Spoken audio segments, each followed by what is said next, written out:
Because finally, as I pointed out, you do not know where your decisions come from. They pop up like hiccups. And when you make a decision, people have a great deal of anxiety about making decisions. There's this guy farmer, who ordered a help man come in,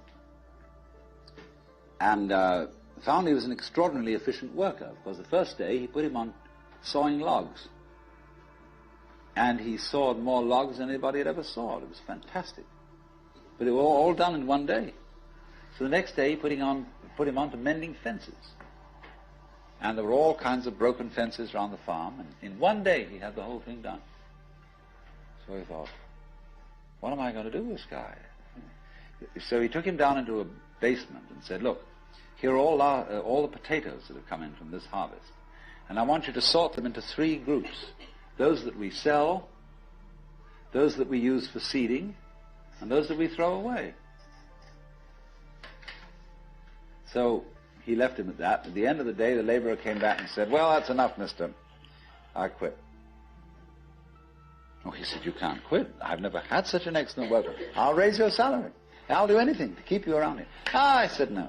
It's all right mending fences and chopping wood, but this potato business is decision after decision after decision after decision.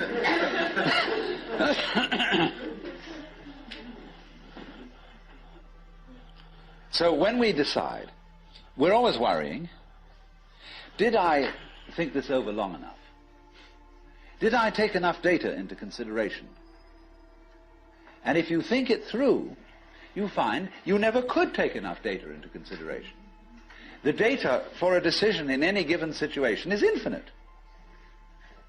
So what you do is, you go through the motions of thinking out what you will do about this. And then when the time comes to act, you make a snap judgment.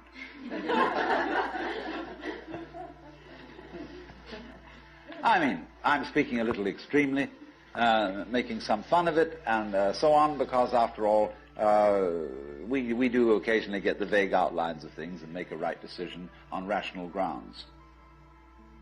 But we fortunately forget the variables that could have interfered with this coming out right. It's amazing how often it works. But warriors are people who think of all the variables beyond their control and what might happen. So then when you make a decision, and it works out all right, I think very little of it has much to do with your conscious intent and control. But somehow or other, you are able to decide and control things more harmoniously if you delegate authority. That's why very great businessmen are those who can delegate authority. Trust others to work for them. Because those are people developing businesses on the same basic structure that is fundamental to a living organism. Delegation of authority. It loves and nourishes all things, but does not lord it over them. And you see, then, what is happening is this. The more you let go of it and trust it, as if it were quite other than you,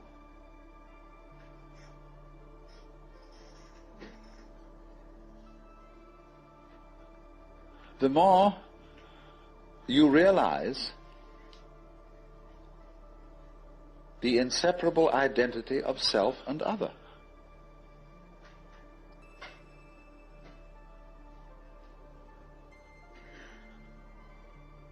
To go back, if you try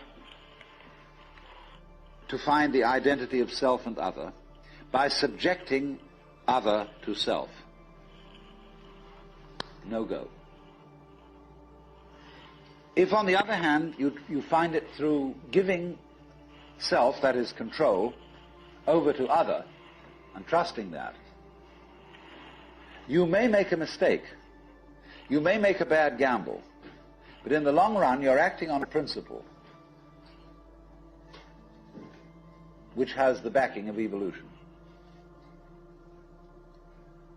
This is the way biological evolution goes on. Constant delegation of authority. That's why, obviously, the democracy is superior to the monarchy.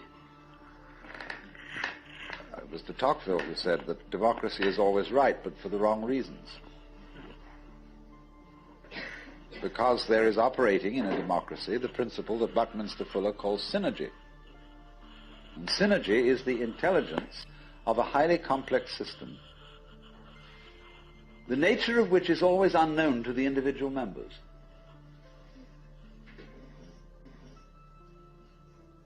Because that goes back again to this point, that we're always entering a new environment. We don't ever know fully what the new environment is, because the only environments we know are the past ones. There is always then operating in the development of cellular life on any level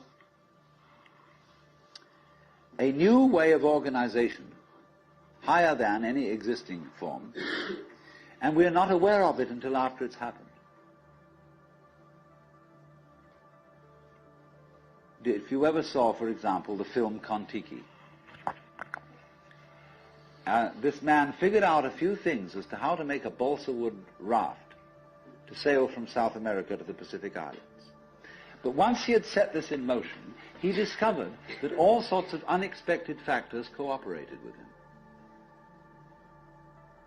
That when the wood got wet, it expanded so that the ties bit into it and held it completely secure. He had never expected that. And he found that as he sailed along, a flying fish would simply alight flat on the deck every morning for breakfast. That all kinds of natural factors, it was this, he touched a key where he was flowing with the course of nature, and everything cooperated with him. Because he had touched the key. He had made the act of faith. And he was just picking up, in other words, a practice which had been hundreds and hundreds of years ago, had been followed by others who had worked it out by their great ecological awareness.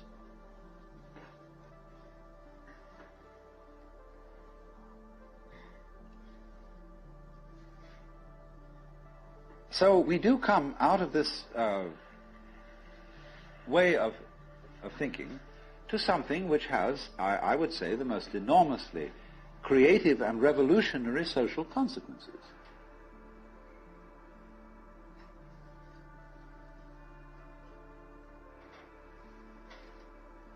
That it has become not virtuous, not self-sacrificing, not anything like that. It has become the hardest practical politics to let go control to others, to give up trying to dominate the scene.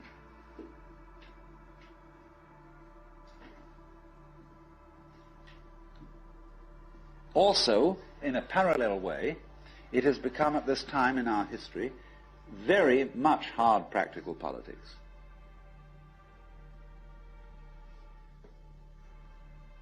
To learn how to enjoy ourselves. You can go to the Protestant people with their Protestant ethic who are against this kind of thing, and now say to them with great glee, it is your solemn duty to learn how to enjoy yourself. Why? Because in an age of leisure, people have really got to know how to enjoy themselves. Because if they don't, they'll smash the whole future of the human race.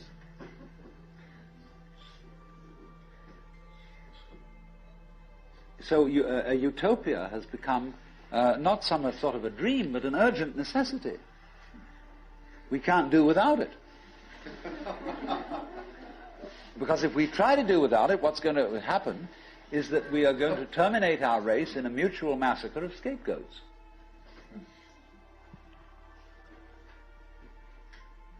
And so the present paranoia in the United States that is going on, where everybody is thinking up a new scapegoat and how great it will be to demolish them or get them out of power, all this kind of bickering and right and left politics has become irrelevant, because we now have the opportunity of trusting our own intelligence, our own technology.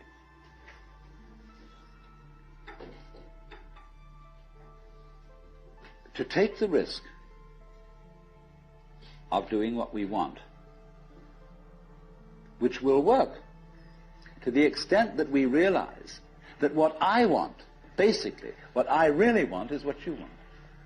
And I don't know what you want. It surprised me.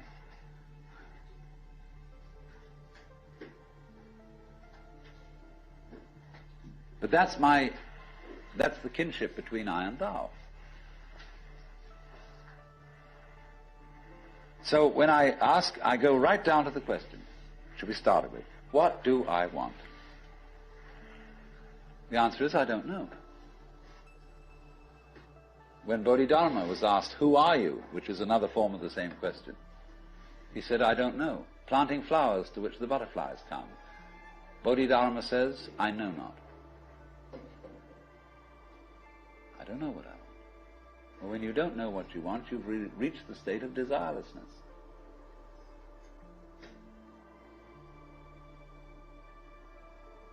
When you really don't know. But you see, there's a beginning stage of not knowing, and there's an ending stage of not knowing. In the beginning stage, you don't know what you want because you haven't thought about it, or you've only thought superficially. And then when somebody forces you to think about it and go through and say, yeah, I think I'd like this, I think I'd like that, I think I'd like the other, there's the middle stage. Then you get beyond that. Say, is that what I really want? In the end you say, no, I don't think that's it. I might be satisfied with it for a while, and I wouldn't turn my nose up at it, but it's not really what I want. Why don't you really know what you want? Two reasons that you don't really know what you want. Number one, you have it. Number two, you don't know yourself, because you never can. The Godhead is never an object of its own knowledge. Just as a knife doesn't cut itself, fire doesn't burn itself, light doesn't illumine itself. It's always an endless mystery to itself. I don't know.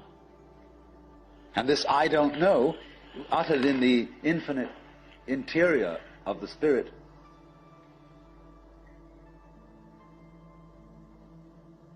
this I don't know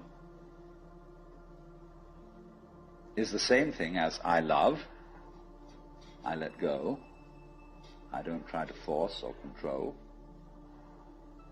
It's the same thing as humility.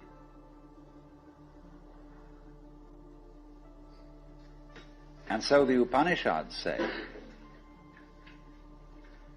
if you think that you understand Brahman, you do not understand, and you have yet to be instructed further. If you know that you do not understand, then you truly understand. For the Brahman is unknown to those who know it, and known to those who know it not.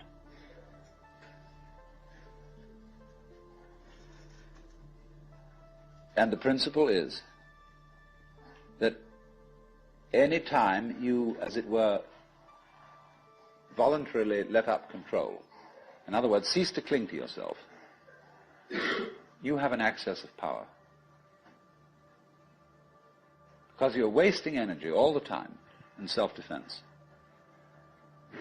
trying to manage things, trying to force things to conform to your will. The moment you stop doing that, that wasted energy is available. And therefore, you are, in that sense, having that energy available, you are one with the divine principle. You have the energy. When you're trying, however, to act as if you were God, that is to say, you don't trust anybody and you're the dictator and you have to keep everybody in line, you lose the divine energy. Because what you're doing is simply defending yourself. So then, the principle is, the more you give it away, the more it comes back. Now you say, I don't have the courage to give it away. I'm afraid.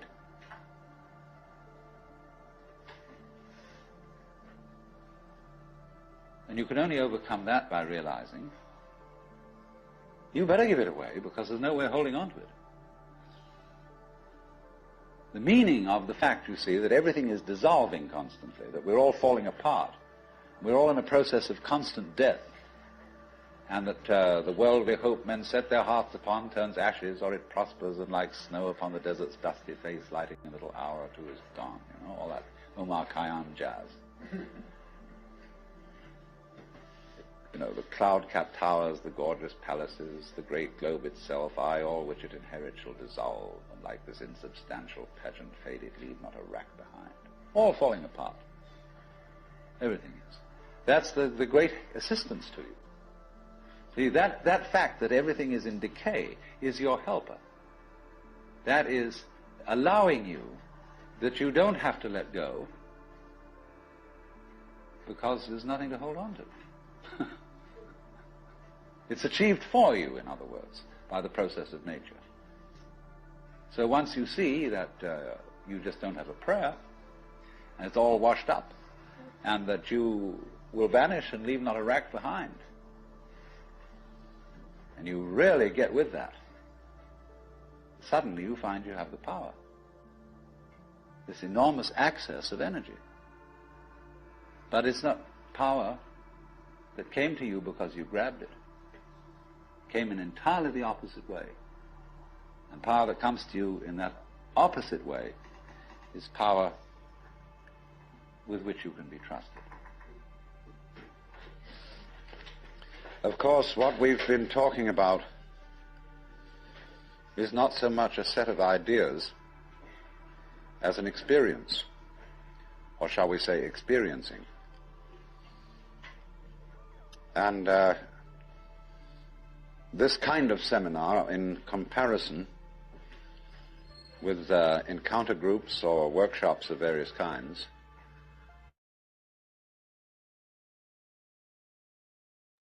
all right, y'all, I am going to get started a couple of minutes early. We're moving from me messing with y'all heads about free will. I'd like to finish it, but it's time to move. I want to go into a little mini series called What the Bleep Do We Know? That's the name of it. What the bleep do we know?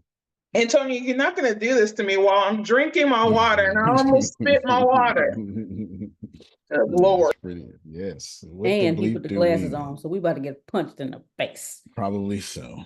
Probably so. What the bleep do we know? What we're going to talk about for the next 2 weeks. And then if you... Grace, what's 2 weeks from now? 2 weeks from now. I'm looking at the calendar. Hold on. 5th, 12th, September 12th. And then for 9 weeks after that, we would be in a series called Ministry in the Midst of Messy People. God bless. There's a heck of a time you all will have with me for at least 11 weeks. I don't want to. Ministry in the midst of messy people. I was interviewed for that show. It does sound like a show. That's going to be a doozy. I will tell you, It's going to be one of the, in fact, I don't think I've ever done it before, but we will come from the New Testament with that ministry in the midst of messy people. You better For look at me in 9 the face. All weeks. right. Then. Yes. I don't think I've ever, I'm pretty sure this is 10 years of doing this. I don't think I've ever come from a scripture as the foundation, like fully through for a whole series, for sure. Ministry in the midst of messy people will start whenever Grace just said it will start in 2 weeks from now. In the meantime, we talking about what the bleep do we know? And I want to go back to my core teachings. There are 3 themes that inspired me to move from the series for the free will series to whatever the hell I've been talking about just now. I can't remember. I lost my train of thought that fast. Your view of time? Your view of time? Oh yeah. Well, yes. My idea free will is maximized to the 100%. My idea of determinism is maximized also to 100%. Simply speaking, because mathematically, 95% of the stuff that's happening into your life has nothing to do with you. Like if you just pause right now and think about everything that's happening. Thank you for making me feel like garbage, but go ahead, finish. All right. Well, I mean, it's true though. If you think about everything that's happening around you just today, 95% of it has nothing to do with you. So there's determinism there. And then you have 100% free will to act inside of that wonderful, beautiful thing. So there's free will there. And well, just to prove that, so somebody get upset. Right now in your room, there's bacteria all over your carpet. It's got nothing to do with you. It's nothing to do with you. It is springtime or summertime now. Bugs are everywhere. It has nothing to do with you. Absolutely nothing. Me and Susan just talked about that today. Nothing to do with you. They are. If you live in a mountainous, if it rained today, which it did down here, that's got nothing to do with you, right? And then the other stuff. Anywho, those of you who have missed it, we're going to talk today. I'm moving from that, and we're moving into a new series, a 2-week series called What the Bleep Do We Know? What the Bleep Do We Know is the name of the series. And then 2 weeks from now, we will be in a 9-week series called Ministry in the Midst of Messy People. That's a doozy. Ministry in the midst of messy people. It is a lot going on there. And for the first time ever, I will spend 9 weeks definitively inside of the New Testament. As I've been doing this 10 years and never just came completely from a text for that long. Dan, I think you were going to say something.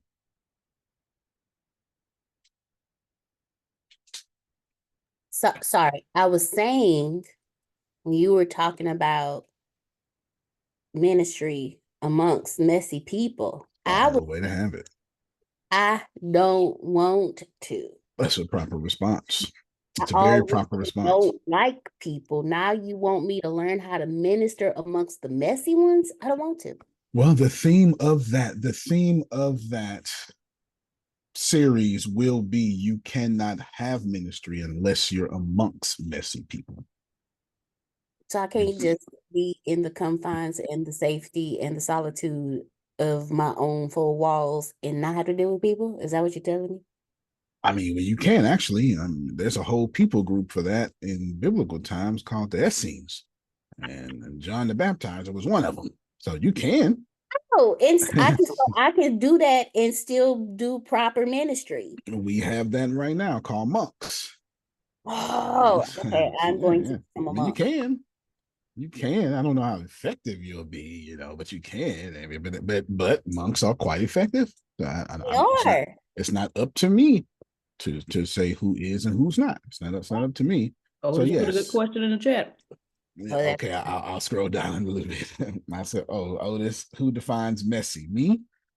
So when we get there, it will be Jesus defining who messy is when we get there. It won't be me. It will not be me. It will not be me. But it's a great text. It almost feel like we should start that one now. Huh? Flip it. Start there and then do it. I might. Let me see. I might flip to 2 weeks. Listen, I was supposed to be doing today is what the bleep do we know? And the reason being is because I've been paying attention and hold on. I was going to say who knows my core teaching, but forget that just for a moment. Let me just share my screen because I never want people to say I'm making this up. These are my core teachings. As you can see, I haven't even updated this in a couple of months. Everybody see this? All right. And then if I can scroll down and blah, blah, this ain't going nowhere. These are my core teachings. I have all my core teachings written down. And I only have 2 beliefs on this planet. Belief number 1 is we are all God. Now, depending on how you use that word, that's up to you. A lot of you are semantical. You don't have to be. We're a homeostasis of the same substance.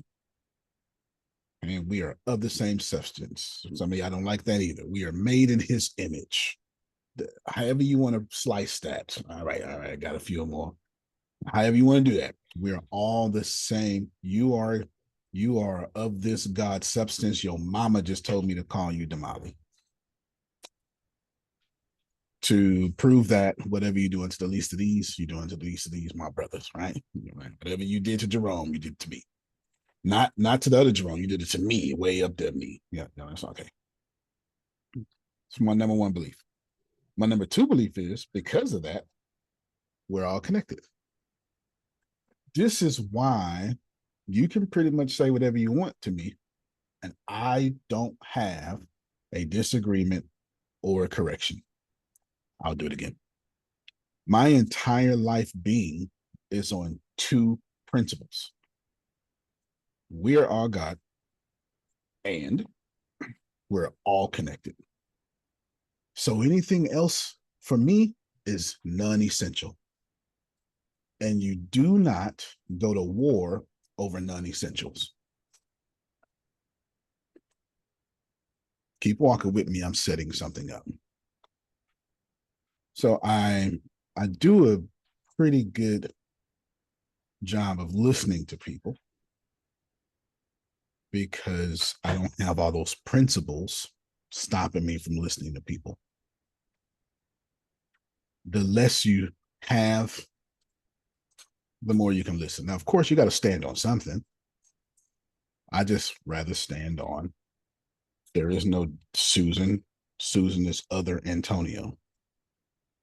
And whatever I do to other Antonio, I do also unto me. Right. There you go. There you go. So that being said, let's go back to my core teachings. Reason I was thinking, the reason why both of these series, so there's the series before and the series of What the Bleep Do We Know, plus the 9 weeks of Ministry Beyond Messy People, those series were all drafted at the same time over these observations I have been making inside this community. To be clear, Grace, what is my number 1 core teaching? Is right here. Infinite intelligence alignment. That means alignment with God. Just so we're clear, that's what that means. I'm just used to speaking to a diverse crowd. Are we okay with that? All right. So Grace, this time say God alignment. God alignment. Outstanding. Now read it. God alignment. emphasizes the importance of aligning with God, Thank you. an omnipresent force Thank of you. wisdom and order that influences all aspects of the universe. Outdamn standing. Antonio has 3 core teachings. And the first one, Jerome, starts off with being aligned with God. All right, then. All righty. Hoopity hoop blah blah. There we go. Okay. How am I gonna argue with you on that? How? Exactly. Grace, if you could, would you read the second one? But this time I want you to read like this. Because Antonio said the first one, then the second one, would you? Because Antonio said God alignment, everything is perfect. You better talk, Grace. Advocates the philosophy that every event, situation, and moment is inherently perfect within the grand scheme of the universe, urging acceptance and non-correction. Well, and Grace, we know. Okay, go ahead. That all things are possible for them who love God and are called according to his purpose. Thank you so much, Grace. BYTU and on deck. All right, there we go. Some of y'all don't know. Some of y'all ain't never been. Some of y'all was never on the drill team, and it shows. Stop it. My bad. If you were in church in the 90s, you know what we talking about. Okay, Grace. Right here, we have infinite intelligence or God alignment. And then you said, and since we're aligned with God, everything's perfect. Grace, if you don't mind, if you can read number 3 now, but I want you to do the same. I want you to cascade it now. 3 only exists because 2 exists because 1 exists. Do you mind? Non-correction and acceptance only exists because everything is perfect because we align with God. You better talk, Grace. Do it again. Do it again, Grace. Non-correction as acceptance only exists because everything is perfect, Romans 8:28, because we align with God. Okay, and what does non-correctance as acceptance mean, Grace? Encourages the practice of non-correction to foster acceptance, reduce conflict, and promote peace, supporting the idea that everything unfolds as it should. Read it one more time, Grace. That went over their head. That was too many complex words up in there. Encourages the practice of non-correction to foster acceptance, reduce conflict, and promote peace, supporting the idea that everything unfolds as it should. Damali, do me a favor, unmute your mic, Damali, real quick. Please tell these folk how long I've been teaching you. Don't correct nothing. Please tell these folk. You still muted? 2020. 2020. Damali's 2020. Her earliest knowledge is 2020. Phyllis Susan to tell you 2016. Mr. Smith. Yes, sir. Because all things. You better talk. Good. That's why there's no correction. All things. Ain't no correction, sir. Now watch this here, y'all. Watch this here. I want everybody to follow me. Everybody follow me. Here's what's crazy about that. I'm not saying no correction. No. Could you read it as I typed it, Grace? It said there's a phrase there. Non-correction as acceptance. Hey, now watch me read this backwards, Susan. You're gonna love this. Non-correction as acceptance because everything is perfect because you're aligned with God. Second time, I'll put some more details on there. You cannot prove to me that you believe everything is perfect and that you are aligned with God if you have not accepted all the stuff in your life without correcting it. One more time, everybody gonna get it. The fruits of your spirit, the actions that flow from number 1 and 2 is acceptance. And how do I know you have accepted you're aligned with God? How do I know that you accepted that because you're aligned with God, that everything is working out for your good? It is accepting those things and you're not correcting those things.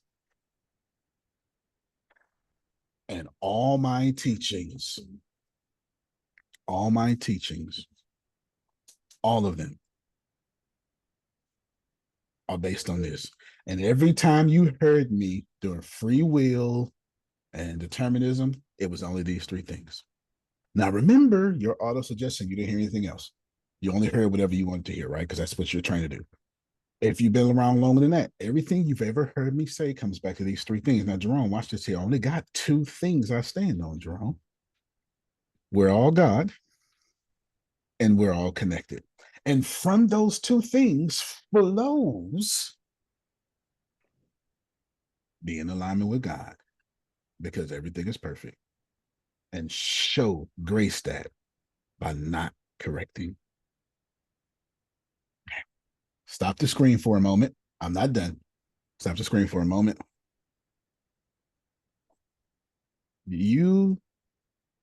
Every time you fight your battles, you only prove to me God cannot. An 87-year-old Deacon Andrew Laws, taught me that. Otis, admittedly, I'm too young to talk that wise. If you defend yourself, you're only proving God can't fight your battles.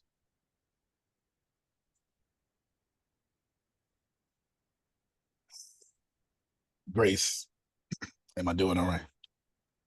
I'm going to find an organ. Grace, that boy having church up in here. Do you hear? Yes. There you go. Inside the chat, I just posted the link. For those of you, a lot of you have asked me, especially Dion has asked me, anyway, and for whatever it says on there, $5.97, you can get exclusive content from me. The link's right there. It's going to be uploaded tomorrow greatly. It won't be anywhere else. It's yours. That's all I got to say. You'll hear about it later. Okay, Grace, if you don't mind, tell me when I say it. It's not a test. It's absolutely not a test. But just go ahead and tell me when I say it. You said we cannot tell somebody, hey, everything is perfect, if we're not aligned with God and we don't accept non-correction. Fair enough. Fair enough. Fair enough. Fair enough. So I am going to, let me look real quick through the chat, and I want to respect y'all and y'all comments. Oh, yes. Yes, Private Messenger. I feel that about, yes. I'm just going to listen tonight, but that is literally heresy. Not sure which part that was, but it comes with a video, and the video is just 3 minutes and something seconds. So let's play it.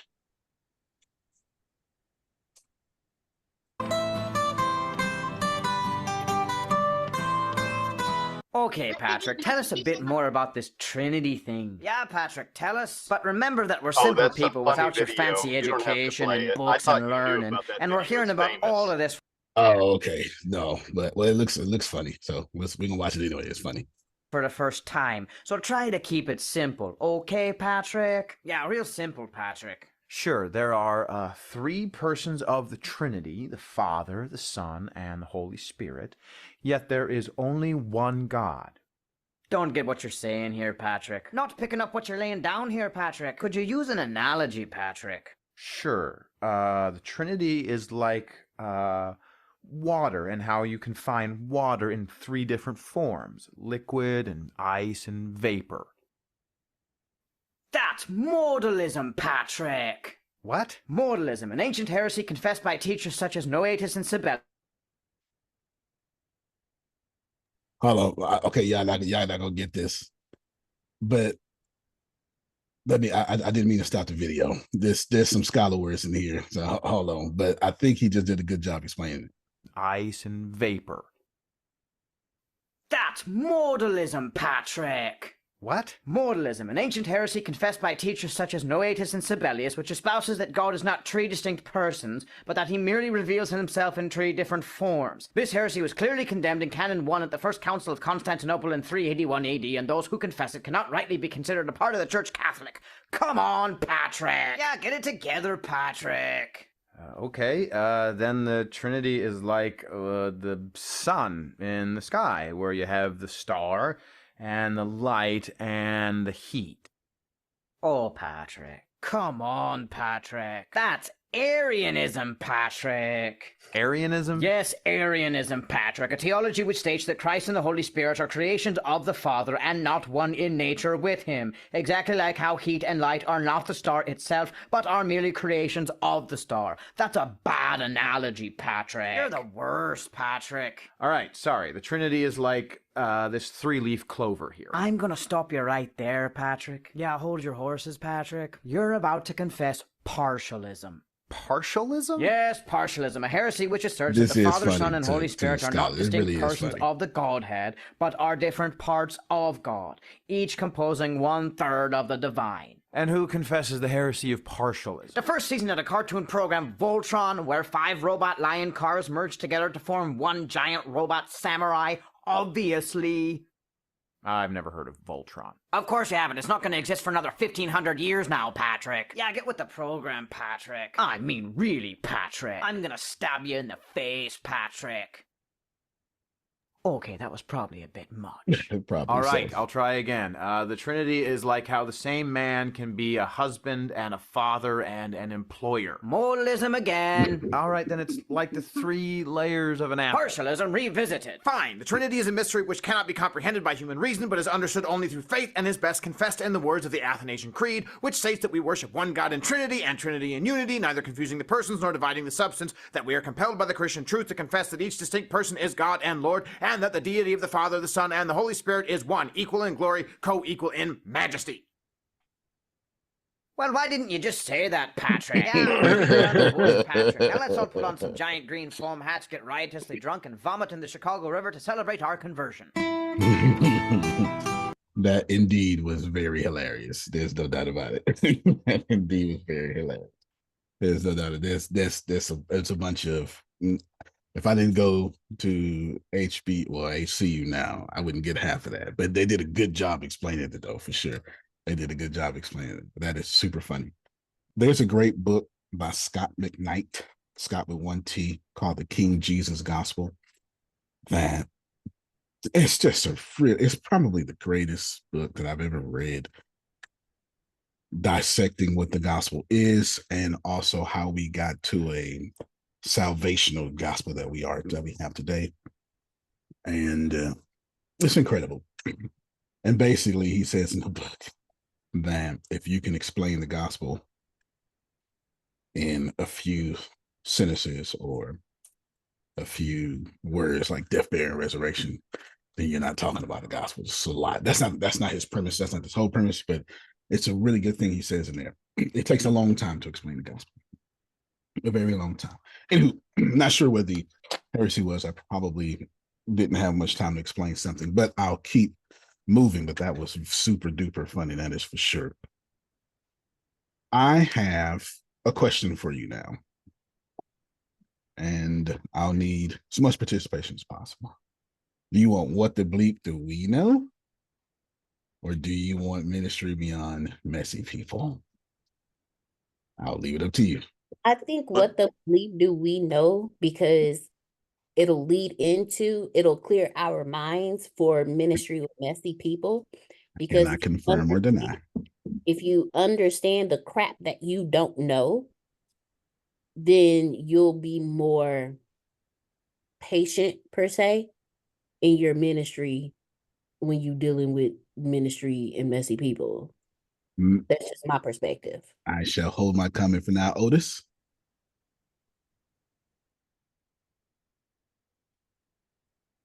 I agree with her, with the bleep. Okay, all right. And everything she said afterwards. Fair enough, man. She did a good job. She was like, well, wait a minute, Patrick. Right. That's what she just did, for sure. Anybody else? Anybody have something opposite? I originally intended it that way on purpose. I really intended that way. So you caught it. Okay. So based on what the bleep do we know, that's what we're going to do for the next 2 weeks. Based on that, go back to core teachings. Based on that, Antonio only has these 3 things. Antonio only has these 3 things, but I have to tell you a story of how I got here. Antonio only has these 3 things, but here's the story. And now, of course, these 3 things flow all of this. No different than, I mean, Genesis 1 flows all the way to Revelation 22. So it's not impossible that something so simple can take so long to explain. Here's how I got here. I was in Baptist tradition at HBU. These are not as clean as I would like them to be. And y'all look like y'all got Vaseline on. And that, yeah, they're kind of smudgy. And we were going over not the creed, the articles of faith that each denomination would have. Obviously, since I'm in a Baptist school, we were going over the Baptist articles of faith. And at the time, I think there was 3 main ones. I could be wrong, but I remember us going over 3. And each one of us had to figure out where we fit in there. And the professor just happened to be newly retired from Houston Baptist. Well, sorry, not Houston Baptist, Texas Baptist. So that's the #1 convention in Texas. It is huge. I can't even express to you how huge. It used to be called Baptist General Convention of Texas. I can't even express to you how huge it is. And he was this 6'6" white guy, super conservative, direct, held nothing back. A bit of an a-hole, which means I loved him dearly. Everything about him I loved. It was just so awesome. Everything about him I absolutely loved. And he pastored for a long time, but he just got finished being the president of the Baptist Convention. And he said 2 things in the same day of class. I told this first story. He said, "What's the best version of the Bible?" Everybody starts spitting off what their best versions is. And after he let us talk, he go, "All of you are wrong. The best version of the Bible is the one you're reading." So very wise, very wise. He's also the person that taught me, do not base your marriage off love. Love is too volatile. He said, base your marriage off forgiveness. Or forgiveness is the greatest form of love. He said that. It's a lot of truth in that. Some of y'all have been married more than 26 hours. Understand, you had to use forgiveness today. So don't look left, right, don't look right, don't look left, don't look right. You're telling yourself, but you understand. You understand. But to the relevancy of here, he made us write down our own personal articles of faith. He made us write it down. It was the most rewarding thing. And it was, it's 27 of us. And when you start a school like that, you tend to start together and graduate together. So we all take in the same class. We take 5-6 classes together. And he made us, Grace, do me a favor, pull up the articles of faith of Baptist denomination real quick and just share your screen. I want to say, like, the way it is the way he made us do it. And it came down to, some people had 30 something articles and such and such and such and such. Well, at the time, I had 8. And I'm so grateful for him. There you go. So I am calling them the right thing. Articles of faith. It's been a while since I've said this. And look, 18 articles of faith. Y'all see it? 18 articles of faith. 18 articles of faith. And thank you, Grace. You can stop right there. It's beautiful. Just put the link in the chat. It's the reason why it's beautiful. You don't have to believe. You just need to know that if you believe something, you should probably write it down, because you don't know what you believe. You feel what you believe, but you don't know what you believe until you write it down. So when I wrote mine down, I had 8. The first one was Jesus is,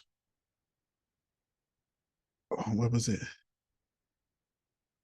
No. The first one was God is Trinity. That was the first one. The second one was Jesus is not created. Okay, I forget how I said it. I said a little better, but basically, kind of what they were just saying about modalism and all that stuff on that thing. And then the third one was some other stuff. Oh, baptism. No. It wasn't baptism. No. Baptism. Baptism was in there. And then whatever you think a card-carrying conservative Baptist pastor had, that's exactly what I had. Just whatever you think. These are things I was not willing to compromise on. The problem with that was I pastored the church for the unchurched. Okay. We going somewhere now. See, did you feel the shift? I shifted so quickly. You didn't even feel your neck snap. It was just so quickly. So the more I start talking to Muslims, I was talking to a rabbi, and these are most of my very favorite conversations on the planet have come from Orthodox rabbis. Some of my very favorite conversations on the planet have come from Orthodox rabbis. And I was talking to one rabbi, and I said, oh, my bad. I don't mean to offend you. Just came from, doing church. I forget what it was. It's New Testament stuff, though, right? New Testament stuff. He was like, no. And I was like, well, because I know that's not. And this is what he told me. I never forget it. This was a real life conversation. He said, listen, every religion, number one job is to gracefully share their faith. Jews are supposed to talk to Christians, and Christians are supposed to talk to Jews, and everybody's supposed to talk to Muslims, and back and forth, and vice versa. And he said, I'm offended if you don't share your faith with me, because now there's no evidence that you have that faith. That came from a rabbi. I'm telling you, the wisdom upon him was just amazing. And I'm so glad that happened to me very early. This was way back in 2012, 2013, way back then. And it made me think how many of my personal articles of faith, ding, ding, ding, ding, ding, ding, ding, bombshell just dropped, were stopping me from connecting with people. I got you, Dion. Let me just repeat it one more time. How many of my personal art, remember, that's what he had us write. He had us write personal articles of faith. How many of my personal articles of faith were stopping me from connecting with other people? That's how I got to 8-2. Put a pin in it. We're going to come back to it. Go ahead, yeah. When you say your personal articles of faith, is that what you said? That's what he had us right now. Okay. So hold on real quick. So y'all got personal articles of faith. You just call them principles. What I will not tolerate. Have you, this is what it means. This is what I believe. Those are personal articles of faith. Doesn't matter if you have not written them down. And most of y'all personal articles of faith come from trauma. And most of y'all personal article of faith now are dogma. Okay, keep going down. You just confirmed it for me. So, because for me, personal articles of faith is equal to my personal Bible. I'm never going to do this again. This ain't going to ever happen again. They got me messed up if they think I'm going to ever let this happen again. So that's what your personal articles of faith are. It's like my personal Bible with my own personal scriptures written in it. That's right. Got it. Oh, for those of you who listen to who were on the Monday Let's Study a Book calls, your personal agreements. Fair enough. There you go. Well, so to talk about that, what's the lady name? That's a pastor. Her husband is a deacon. Joyce Myers. Joyce Myers has a whole great, I don't know if it's a book or a sermon. It's been so long since I've heard her say it, but I remember the message. She said, our problem is, go ahead, Deanna, you cut your camera off and do homework. Most of us are, we make vows. And so by the time we're grown, we don't recognize that the reason we're in disharmony with people is because of a vow that we made. And that vow shows up in our marriage, it shows up in our relationship, it shows up in our practices, it shows up with our children, shows up as we are children to our parents. We make these vows. And the best way to live peacefully is to get rid of those vows. It's those vows that are making you do, and these vows are silent, and they're up to you. It's just some of you vow that you're a Republican. You vow that you are a Democrat. The truth is, you're neither, because that doesn't exist. God did not go, and on the 8th day, I created Republican Party. If this was 1500, you wouldn't be Republican. Actually, you ain't got to go back that far back. And the Republican Party used to be the Liberal Party. It kills me every time people say Republicans freed the slaves. That was the Liberal Party that freed the slaves, not this Republican Party. Big difference. I made vows at marriage and holy orders. Those are vows, and those are very holy vows that should be honored, and you did them before God. To be clear, Joyce Myers was talking about internal promises that we make to ourselves over things we'll never go through again. And that's thematic. That means it hits everybody. That's everybody. You know, are you black or white? Yeah. Male, female? Yeah. Have you experienced pain? That's thematic. Right? Thematic. Have you experienced pain? And we all got some sort of vows or whatever. So when I realized, okay, go ahead, Grace. When I realized that I wasn't a bridge because I had principles that was stopping me from being a bridge. You know, in order to be a bridge, you got to have footings on both sides of the ravine. So people have to cross you. They have to get on William and go to the other side. So I realized this. But what the bleep do we know? All right, you're about to hear that a lot now. You're about to hear it a lot now. You're about to hear it a lot now. What to be...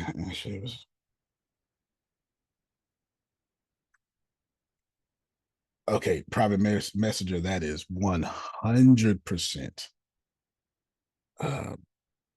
not true. It's not even close. I get what you're saying. That is not, and maybe I'll send it to you later. I'll send it to you later. When you think about what is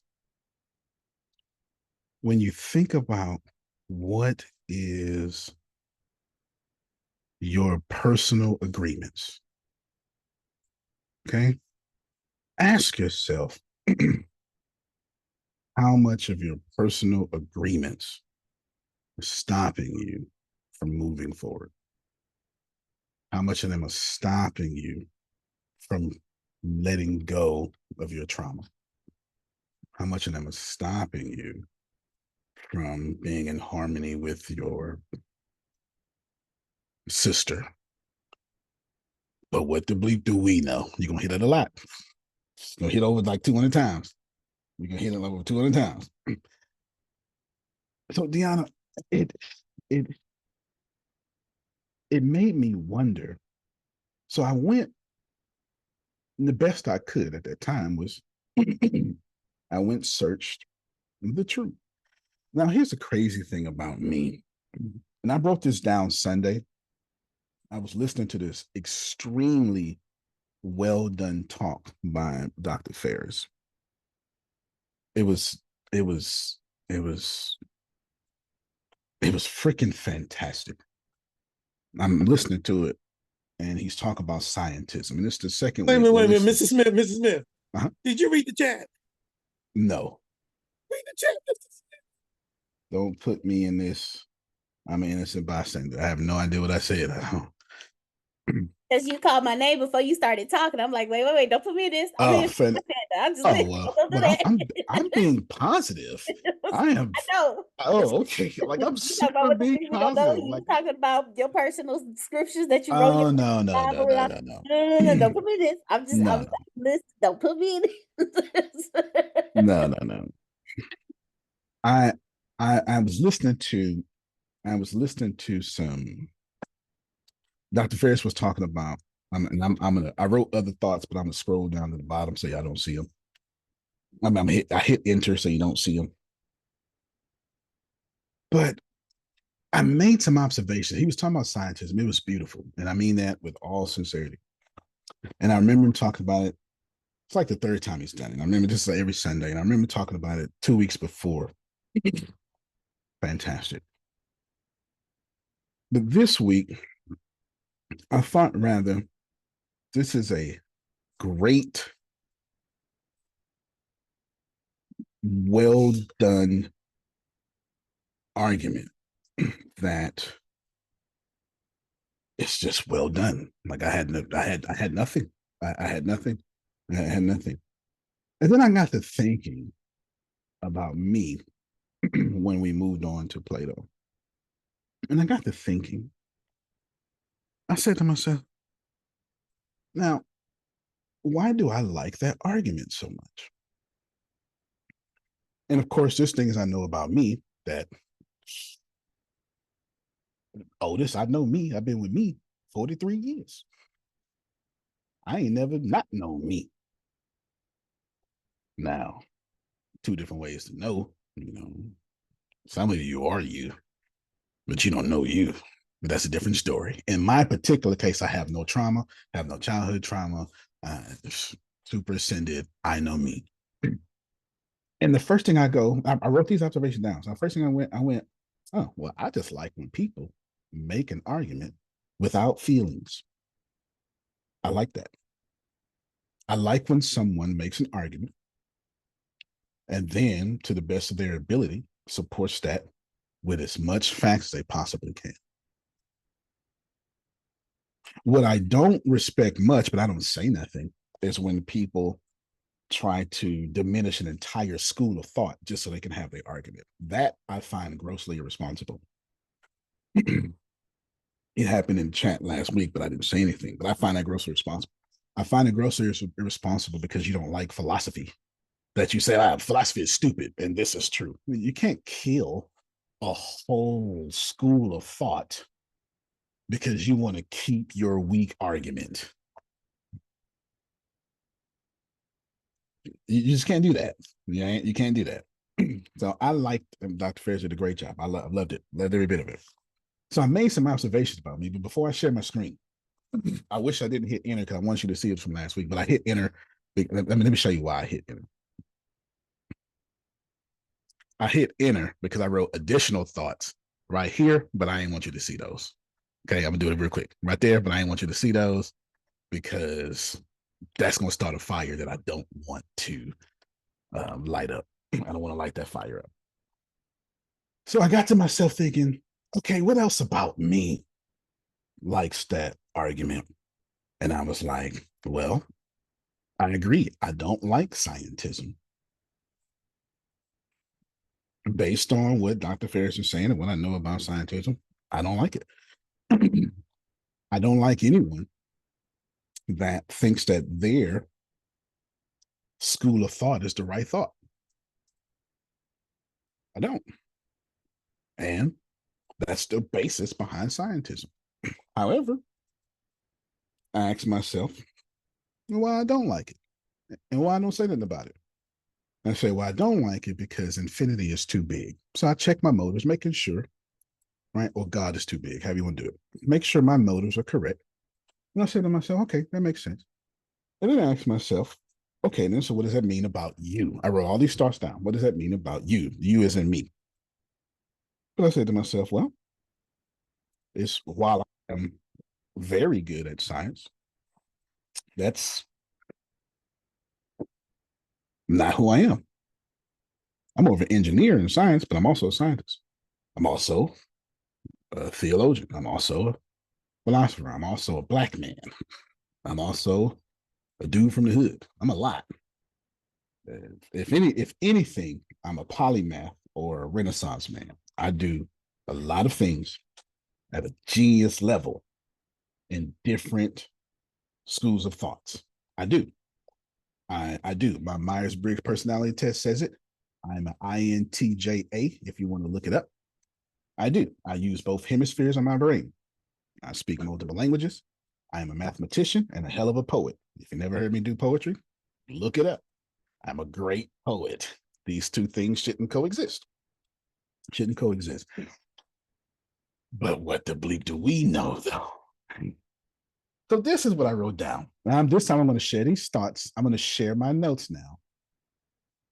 And now I'm about to open it up for question. Here's the first thought I wrote down. After Dr. Ferris was talking so well, I said, when I say I'm a capitalist, I am universally applauded. When I say I'm a theologian, I'm looked at as a good boy. You're one of the good ones. When I say I'm a scientist, I'm treated like a radical, someone that has betrayed theology. Okay. Now, none of that's facts. These are my thoughts. I said it like 19 times, Otis. I wrote down my thoughts. Now, while my human experience is going to tell you that's 100%, because that is 100%, that doesn't mean that that's true. It's just 100% of the assholes that I hang around. Like that's my law of attraction. That's not them, Jerome. That's whatever I'm around. Just so we're clear. All right, just so we're clear. But there is something there. Then the question in the chat said, who said you betrayed theology? Well, to re-answer that, it's the people, right? Schools of thoughts, people I'm around, et cetera, et cetera, et cetera. But when you think about it, thank you. When you think about it, I'm all these things. I do Greek, like English. It's actually one of the best things I do. I'm all these things. And that got me thinking, which is how these next 9 weeks came up. It got me thinking, what do we really know? Because if you would have took just a snapshot of me for the last, 10 weeks during the free will determinism, if you're actually listening, it would have been very hard to track me down. It would have been very hard. Because I never really said what I think until the last 2 weeks for sure. So what I like to do often is bring up multiple schools of thoughts and say, this is what people think in that thought. This is what the DSM-5 says. This is what psychologists say. This is the same thing. This is what philosophers say, different schools of thoughts. This is what this say. And I study these things. And it got me thinking to this one person that nearly is universally liked or universally hated. And when I think about who people compare me to the most, I get two comparisons the most. Let me see. Let's play a guessing game. Who do y'all think people would compare me to? I get two of them the most. Les Brown. I used to get that one the most back. They used to actually, I got this documents where they used to think I was one of Les Brown's kids. That is true. But no, that is so true. But no. That is so Grant true. Cardone. Okay, so he Grant Cardone would be in there. I've even had people say I've got the personality of Grant Cardone, but the heart of Gary V. I've even had people say that. So that's fair. That's fair. That's fair. Give you one of the hint. Oh no, go ahead, Damali. Malcolm X. Yeah. Black folks say that for sure. For sure. Especially Grace Mama. Grace, where you at, Grace? Tell her what your mama say about me. She say he's so militant. He shoot from both hips. He's so militant. He shoot from both hips. Elon Musk is one, but my number one comparison, and I get, is Jordan Peterson. Some of y'all don't know him. Jordan Peterson. Okay, Dr. Ferris. Jordan Peterson is my number one comparison, and I get. Who eats steak? Huh? The steak guy? He's a psychologist. He's a yeah. He's a psychologist. He's fantastic. He's definitely. I actually find it an honor because we Sorry, talk I had to about. turn my Bluetooth off. I'm asking, isn't that the guy who eats steak?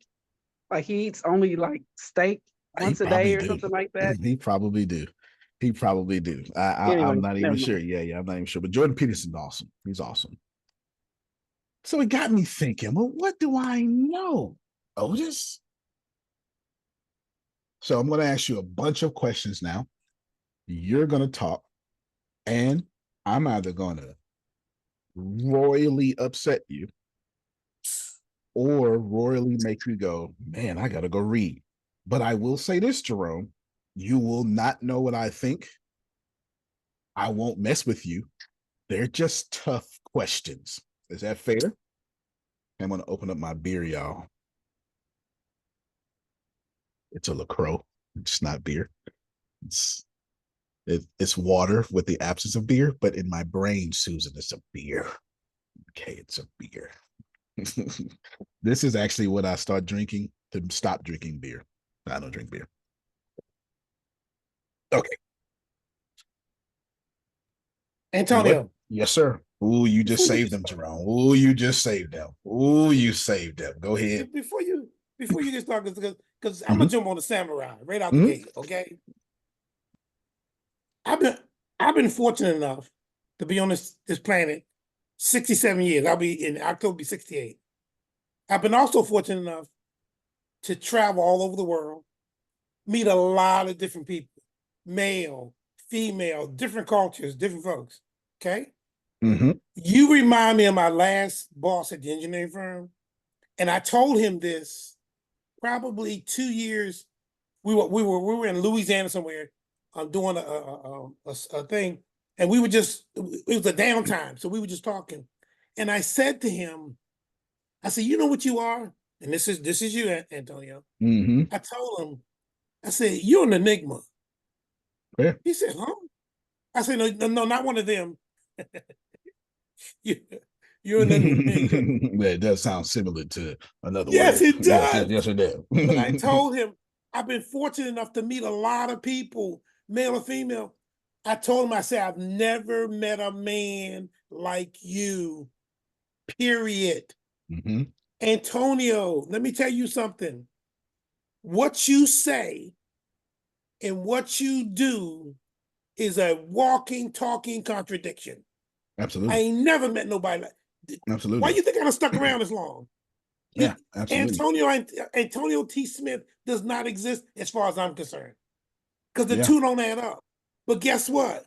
I can't take my eyes off you. Well, that's what about the right. hell? Who is That's this about guy? right. So I just wanted to say that because what you do and what you say, forget this class and forget the one that's coming, the things you say and do force me, it compels me to think. Fair enough. And that's what I love. No, and boy, my fit the Jerome saved y'all. Ooh, Jerome saved y'all. He really did. I got a long message here. The comparison between scientific thoughts and theological beliefs revolves around the methodologies, principles, and areas of focus of each discipline. Scientific thoughts are based on empirical evidence, observation, experiments, and logical reasoning to understand the natural world and its phenomena. They aim to explain the universe through natural laws and theories and that are testable, falsifiable, and subject to revision based on new evidence. On the other hand, theological beliefs are based on faith, revelation, tradition, and sacred texts. Theology seeks to understand the nature of the divine, the purpose of existence, and the moral and ethical guidelines for living a meaningful life. Theological beliefs often involve concept of God, creation, salvation, and the afterlife, which are not necessarily testable or falsifiable in the same way scientific theories are. Fair enough. That's what someone just sent to me, the difference between science and theology. For me, there's no friction between science and theology for me, but I don't put that on y'all. Remember, keep your theology. Just change your tone. Jerome's right. I am an enigma. I am a walking paradox. I am a contradiction. I'm extremely empathetic. But then I'm very violent with setting boundaries. I am a stone cold capitalist, but my entire life's purpose is to get rid of money. Like, I am literally a walking paradox. I'm very good at making money, but I'm trying to create a city to where money does not exist, so we can create heaven on earth and get back to eating. I'm a very, very, very. I had no father growing up. I'm a great father. That's because I'm a free thinker, and I decide what I want based on my principles. But what are my principles, Ina? I'll tell you. You're God, and we're connected. How much better would you be if the person you was pissed off at, you remembered they were God?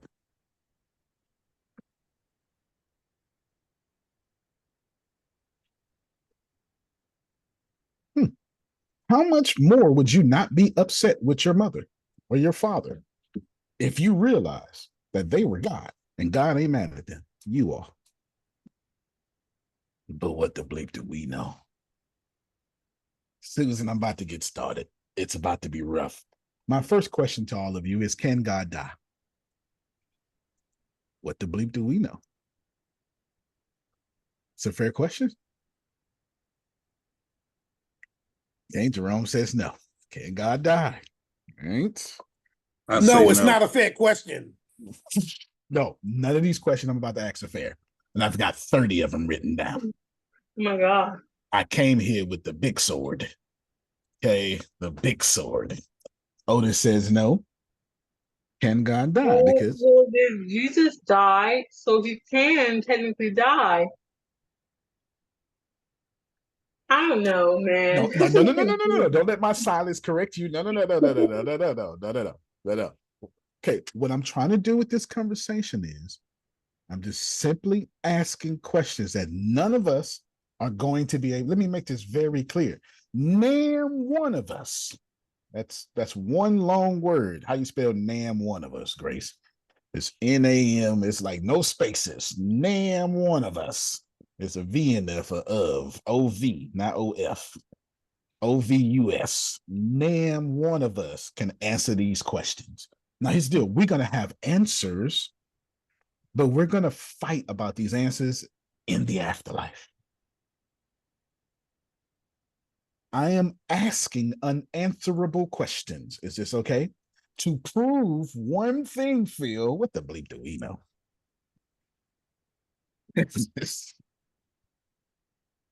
Because if I can get you to think, can God die?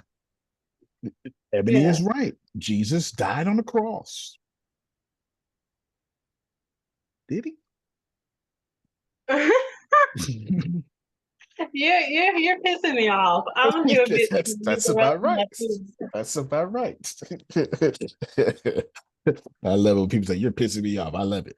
Well, God, yes. Isn't it like, when people go into surgery or whatever and they die on the table, but they don't really die, they wake up, so then Jesus did not die. He was what recitated. What's the what I'm looking for?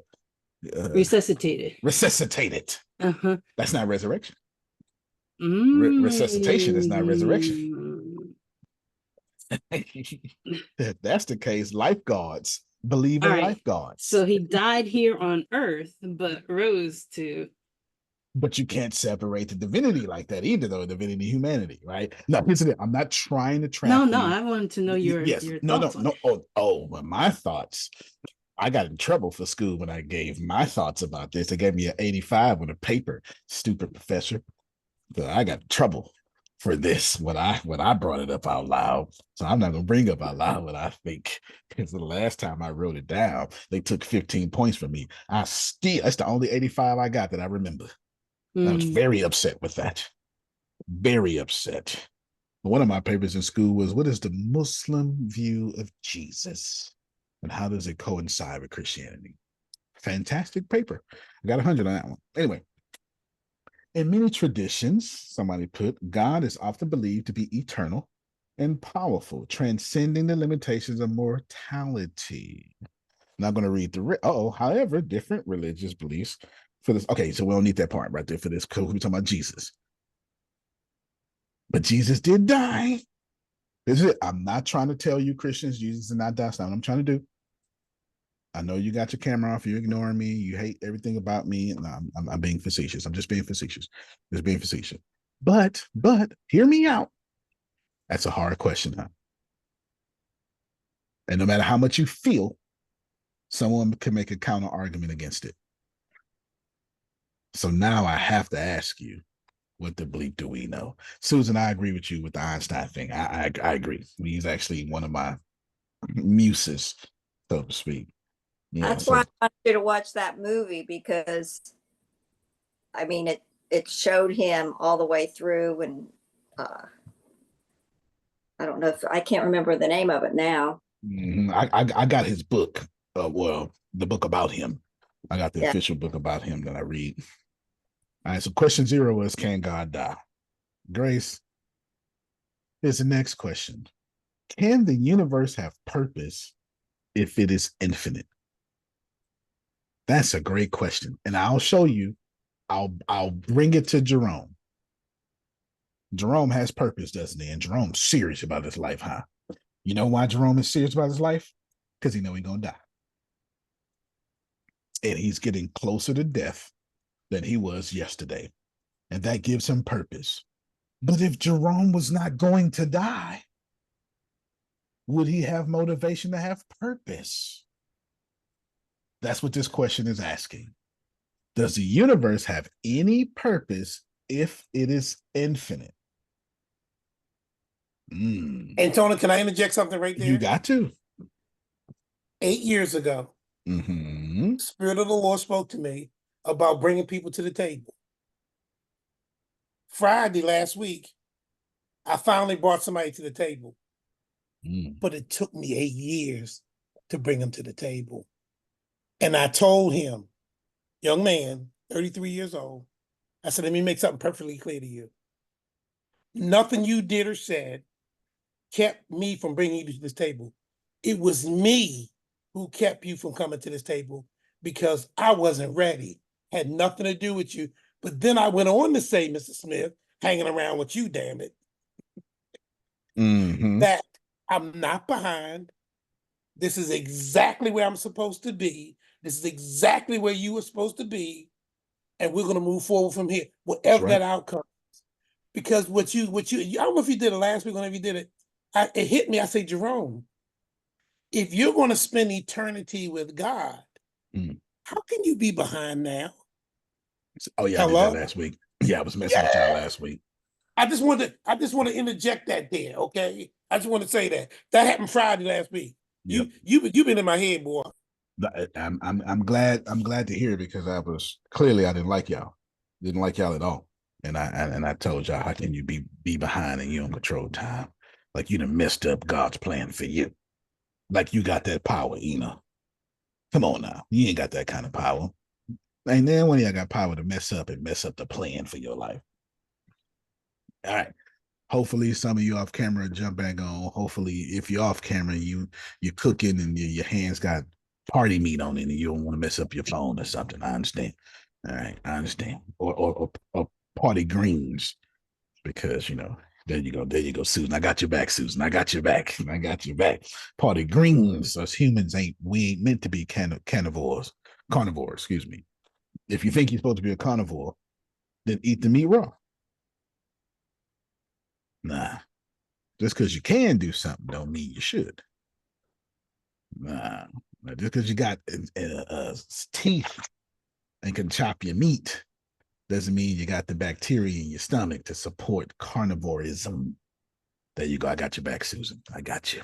All right there.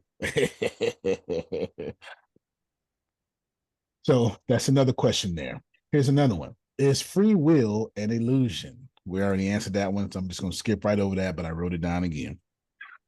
We just skip over that one. What if we live in a simulation? We're going to talk about that one. There's more mathematical, scientific evidence that we live in a computer simulation.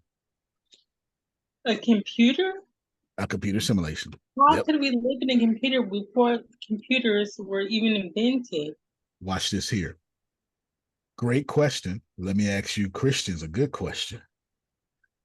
Doesn't your Bible say you live in a simulation? How? What you mean? Every time y'all talk, you say, well, I go to church to get filled up, and we're here as a test to please a God. So this world ain't our home. This world ain't our home. Our real home is out this simulation. Come on now. I bid you all adieu. I don't like the way Antonio's going, so I'm gonna just hang up. That's about right. Some people disconnected earlier too, because they knew I was gonna make them mad. It's the truth. It is the truth. It is the truth, y'all. It is the truth. Y'all all believe if you pray, there's something outside this simulation that will give you what you're asking for inside this simulation. You say whatever is loosed in that real place will be loosed on earth. Oh my gosh.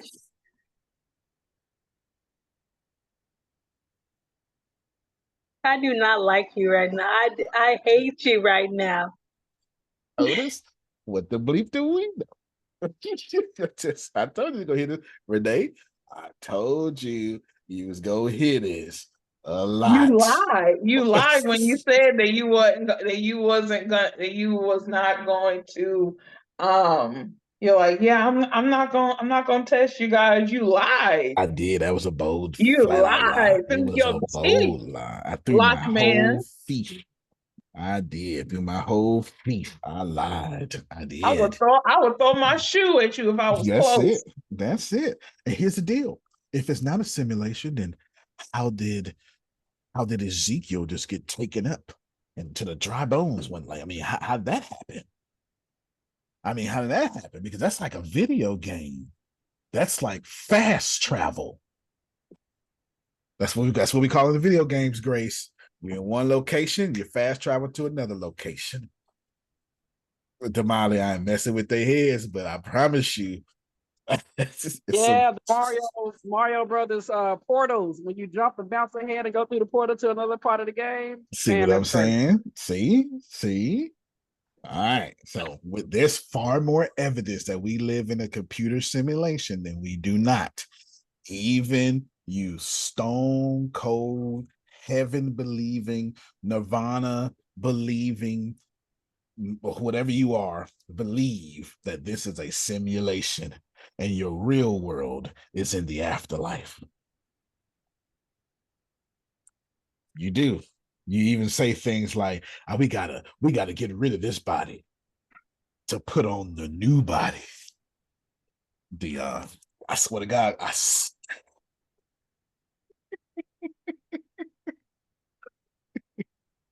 Grace, we love the simulation so much, Susan, that we say we just need to be raptured up into the real place. And those of you who don't get your life together, we're gonna be stuck in this simulation while our journey's gonna be over. Stupid simulation. Okay. I know I'm messing with you, but I'm doing it in fun. It's not too difficult, but it is making your brain go, wait a minute now. This is Wait a some damn bull, minute. yeah. It's some bull job. It is. I do understand. Grace, I'm moving on. I'm not gonna mess you up. I want to. Oh, how much fun I just had in that few little minutes makes me really want to really mess with you about the simulation. But we got a whole series on the simulation coming sometime later this year or the beginning of next year. Deanna said, complete bull job. Grace, can consciousness exist without a brain? Good question. Good question. Good question. How are you conscious without a brain? Can consciousness exist without a brain? Here's the deal. Now it's different. That's a different kind of consciousness. It's not conscience. All of us have. We've all seen a fly this year, huh? It's summertime. It's you've seen a. You go outside with any food in your hand, you gonna find them, but they're gonna find you. Them flies, they like the law of attraction. They always work. The mosquitoes, yes. Well, some of y'all too far up north to see a mosquito. I went to Minnesota and saw a mosquito, and I was like, what is going on in Minnesota? It was one mosquito. I was like, did I bring it on the plane? Did it follow me? Is that like, did I transport this mosquito on a plane? What is a if you messed up that whole state. The whole state, man. The whole ecosystem is dead. For real. There'll be a whole zombie apocalypse now. Grace, flies, mosquitoes, they're not doing esoteric calls like this, huh? No. Do mosquitoes have childhood trauma? No. Who else but human beings have consciousness? And then you go, well, monkeys do. Cousins to the human beings, ain't they? It's true. Then you go, well, dogs do. That's why we don't eat them for the most part. Think about this. Everything that we don't eat shows consciousness. We literally have a line of food. Chicken, that chicken can get it, but a parrot, now wait a minute now. Wait a minute, that parrot just talked to me. Wait a minute. That's the truth. You say what you want. We have this imaginary line of what we can and what we cannot eat. And if it acts human, it's on the, I can't believe you ate that list. How dare you eat that monkey? Has anybody went to a menu and saw fried monkey? You know how much PETA would come for you? That's an American thing. I forget what it stands for, but that's the folk who don't like you messing with animals. We got laws against dog cruelty, don't we? We don't have laws against cow cruelty, at least not ones you know about. Think about this. On the whole farm, she's like, oh no, that cow over there gonna get it. I've been fattening it up for 6 months, Antonio. That cow got 3 weeks left. 3 weeks. You hear me? Three of them. Think about that. Okay, so Grace has pointed out that kangaroo. I tried kangaroo. Kangaroos don't have that consciousness. I bet you you're probably not going to see roasted dolphin anytime soon. No, not Flipper. See what I'm saying? The smartest mammal in the water is to. Can we all agree that consciousness probably, I mean, if you remove the brain, man, does consciousness exist? And We have a full demarcation line, Dion, between what we eat. That goldfish can get it. That shark can get it.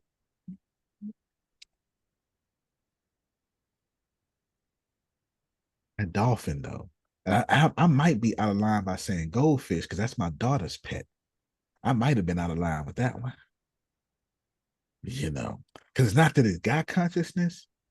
It's cute, and I'm projecting consciousness on it. Look at it swim to me. Right? Think about that. Think about that. Now, notice I didn't bring up cats because all cats are evil demon spawns. It's really how I feel.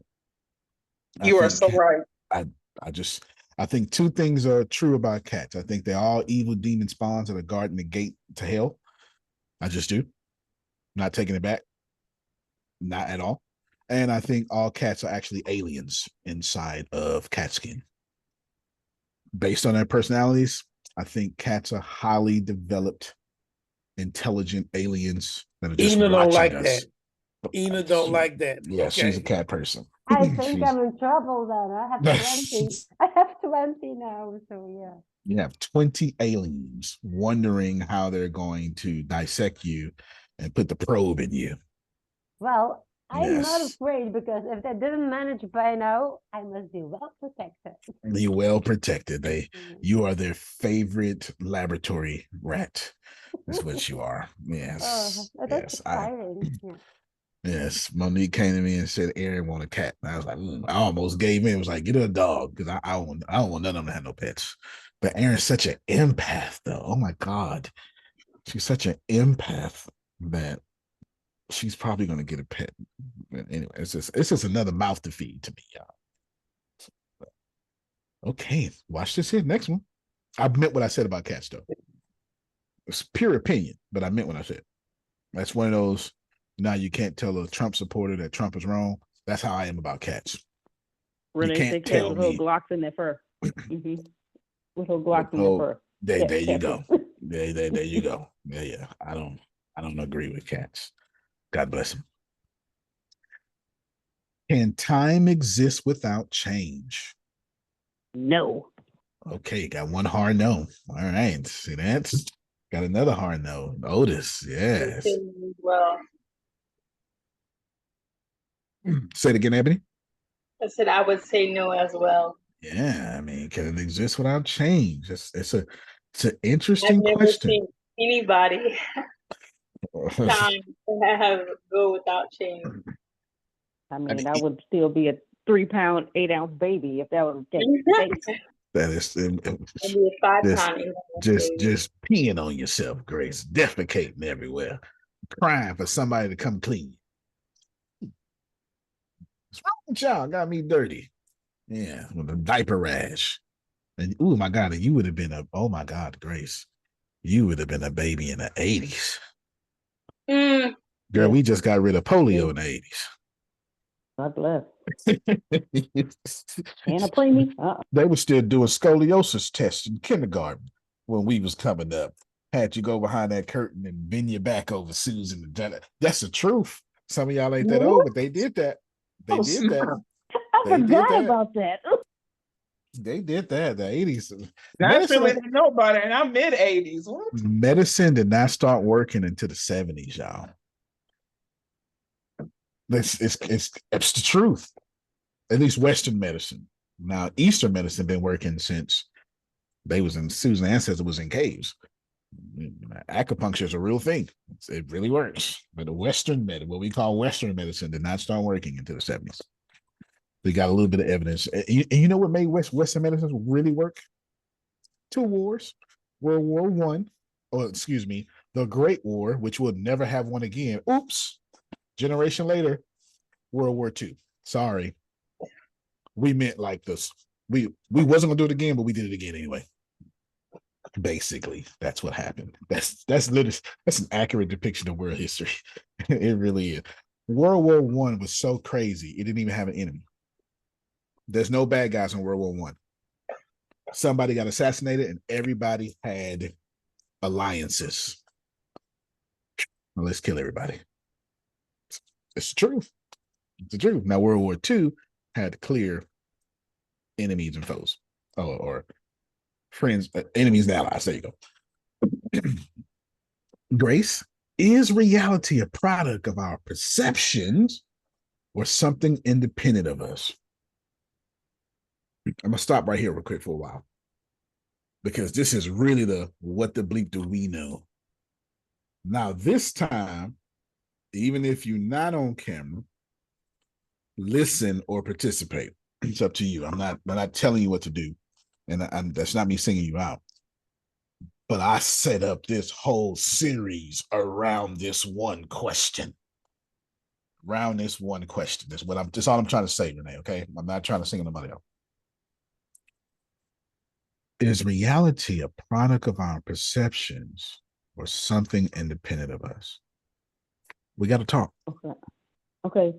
Now, I've heard somebody, and I think it was you, or somebody on YouTube. I can't remember. I think it was you.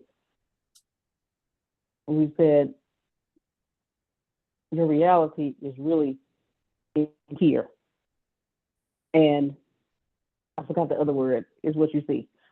So your inner world reflects your outer world, but it's 100% facts. We have all the evidence for that. Okay. Yeah. A product of our perception. But is our perception our inner world or the outer world? I don't know. That's a fantastic question, Grace. That's a fantastic question. The answer to that question, though, is your perception is your opinion of your outer world. That's what your perception is, to be honest with you. Your perception happens in your inner world, but it is not a reflection of your inner world. It is a consequence of your inner world. Your inner world is driving your perception. It's a great question. Like, listen, we're going to be here for a while, y'all. Can I answer? Yeah. I don't know. That's stuff. And you passed the class, Ebony. What the bleep do we know? You passed the class. Go ahead, Otis.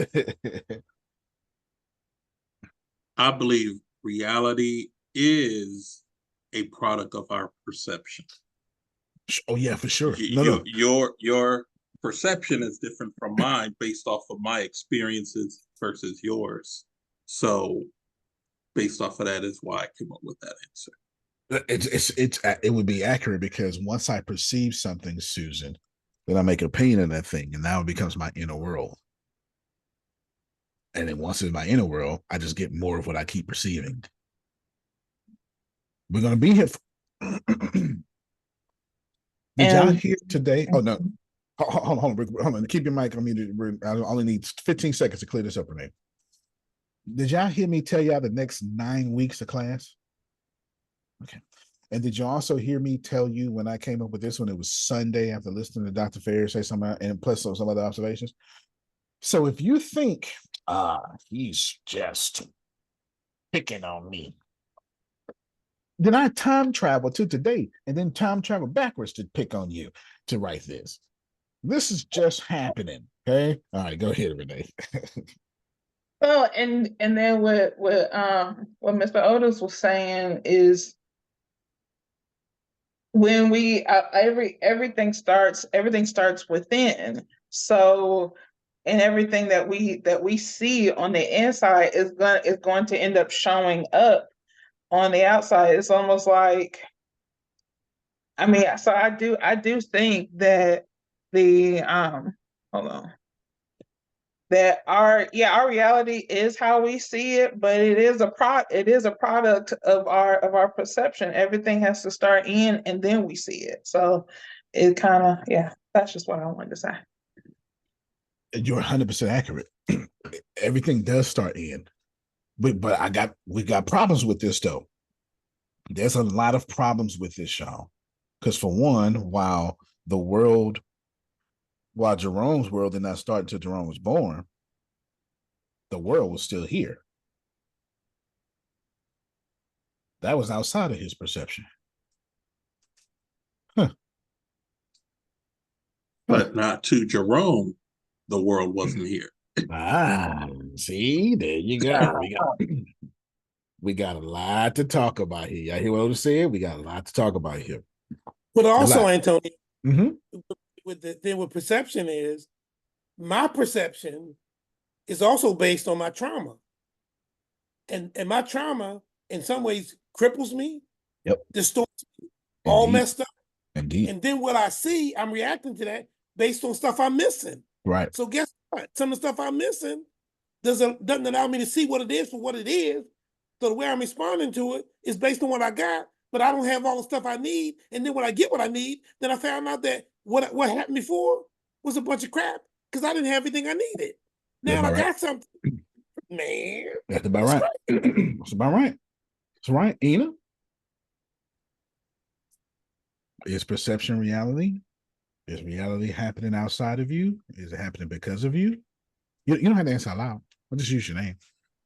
It's okay. I just use your stuff. Oh my God, I'm nervous. I gotta talk. Oh my God. No, I just use your name. That's all. That's all. I'm not picking on nobody. I would never do that anyway. Personally, my dreams are too important for me to ever use something as a bully pulpit. Please stop. You ain't gonna pick on people. You know you love it. Stop that. Oh, I pick on y'all as a collective. Oh yeah, that ass is mine for sure. Like, as a collective, all y'all going down. As individuals, no.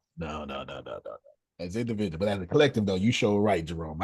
I lied. As a collective, I got y'all in the birthday licks. That's it. That's got all y'all with one belt. You understand? Dion trying to scoot to the middle so it hurt less. Nope, you are not gonna give me Vietnam flashbacks, Antonio. Okay. No, that's all right. No, that's ouch. Right. Is perception independent of us? Let's talk about trauma for a second. Antonio? Yes, sir. Robin Williams said, reality. What an interesting concept. Yeah, a very interesting concept.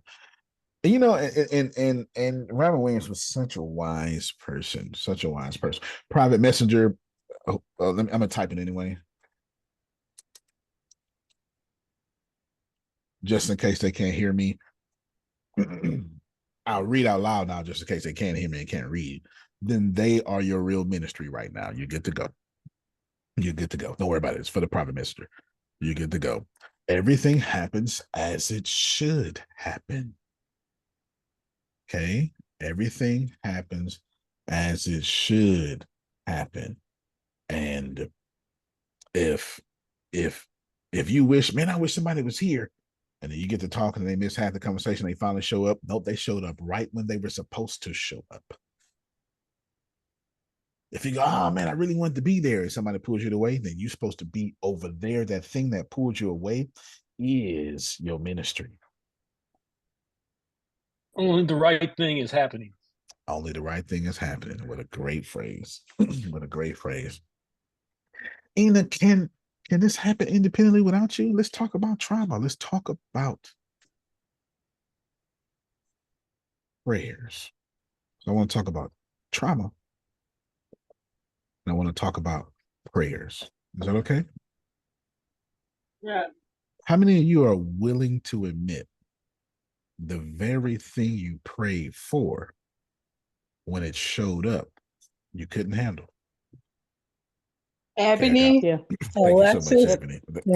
She put a whole name out there. Lord, don't miss me. Well, hello. Teach me Here this I lesson, am. Lord. Hello. Teach me this lesson. Okay, so we got Ebony, Alexis Hancock. We had Ina raise her hand. We had Jerome raise his hand. Otis nodded his head. Okay, so I think that's the whole call. Hello. That looks like the whole call. My daughter even jumped on like, me too, Daddy. I'm sure you know what I'm talking about. Me too. Here's the deal. You pray for this LaCroix, but because I don't want to, like, you pray for this LaCroix, but you can't. LaCroix, y'all owe me money. I've mentioned y'all 3 times, and you can't handle what you pray for. Why? Well, it goes back to this question: is perception a product of what we? Is reality a product of our perceptions or something independent of us?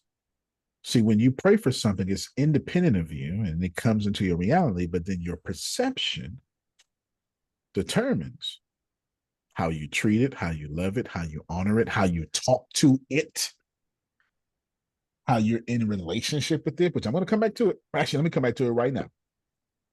We all know everything is energy. Totally, you can't say that. We all know everything is vibrating at a frequency. Every single thing. We know this. I would say that's science, but we don't need science. Cut on the air conditioning.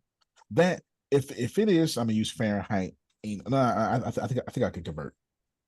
If it is 102 degrees Fahrenheit, then it's 41 degrees Celsius, somewhere around. I'm about right. That means it's hot.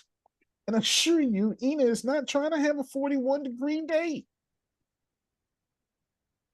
And damn one of y'all trying to have a 101-degree day. But people go, Grace will go, feels good. Because Grace is crazy. Grace and her grandmother liked 100-degree weather. That's when Grace got on a damn jacket right now. How you wear a jacket inside? It wasn't That don't make no damn sense. Oh, there, no. Okay. Grace got on a jacket inside. Her own in house. Texas. In Texas, in her own in house. Texas. In South Texas. In South Texas. Don't act like outside weather is inside. It's not. No. South, milky, everything stuck to your body, Texas. Boob it's sweat, not humid Texas inside is the where house, we though. at. Okay? I It's understand. not humid inside the house. So I'm trying to show you that Grace's perception of hot and cold, your perception of hot and cold. Okay. But the reality is, if something is moving at 41 degrees Celsius, that means the molecules in the air are vibrating at the frequency to move it at 41 degrees Celsius, or the barometric pressure, however you want to process this information. That is the speed in which the molecules are moving. The faster they move, the hotter it gets. The slower they move, the colder it gets, until you get to 0 degrees Kelvin, which is absolute no movement. Why do I know this? Because somebody taught it to me and I have a photographic memory and it just stays in my head forever. Susan says I have an Einstein type brain. It just stays up there. It just is what it is. Okay, it just stays up there. But think about that for a moment. How is our trauma making us move? Did your trauma from 20 years ago mess up your marriage today? Did your trauma for Did your trauma from 20 years ago make you say, I ain't getting married? That's crazy. If it come, it come. I ain't going through none of that stuff my sister went through. That's what some of y'all are saying. That's what Grace looked at with oh, that's how you get a whooping. Hey, I won't be doing that. Thank you, big sis. Thank you. Don't talk to mama that way. Got it. I understand. I understand. Some of y'all are praying for things, but you can't handle them. So let's answer that question now. Why is this? You know you're doing it. Now, you're not going to admit it out loud unless you're Ebony Alexis Hancock. Ebony trying to get all her blessings. You know, so the Lord, it's me to strip me, take this from me so I can get all my stuff. I'm going back to school now. Take it from me. I understand. Antonio got these bids out there. I want one of them big contracts from Antonio. I understand. How many of y'all have no idea why you keep messing up your blessings? That's your parent fault. Fair enough. I'm gonna say my name all the time.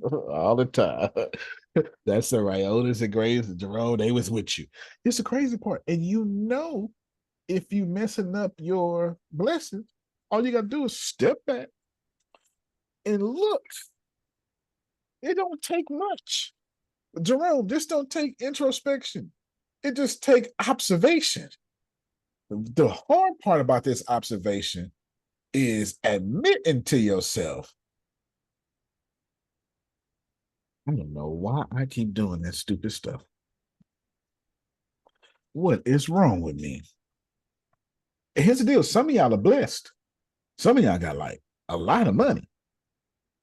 Friction in every last one of your relationships. Some of y'all got a lot of relationships, friction with money. Y'all ever find out that the kindest people in the world are usually the brokest? That's true. The most empathetic people in the world are usually the poorest. I'll tell you why.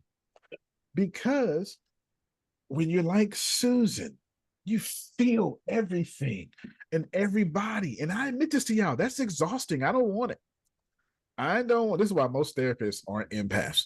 Can you imagine being a therapist, talking to 15 people a day and going home and kicking the dog in the mouth? Because that's exactly what's going to happen.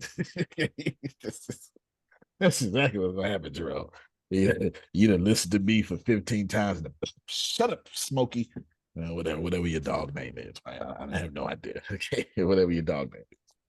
But I want you to think about this for a second. You sit there and you tell yourself, okay, I'm going to get it right this time. That sounds familiar? I'm going to get it right this time. And you still don't do it. Something's happening.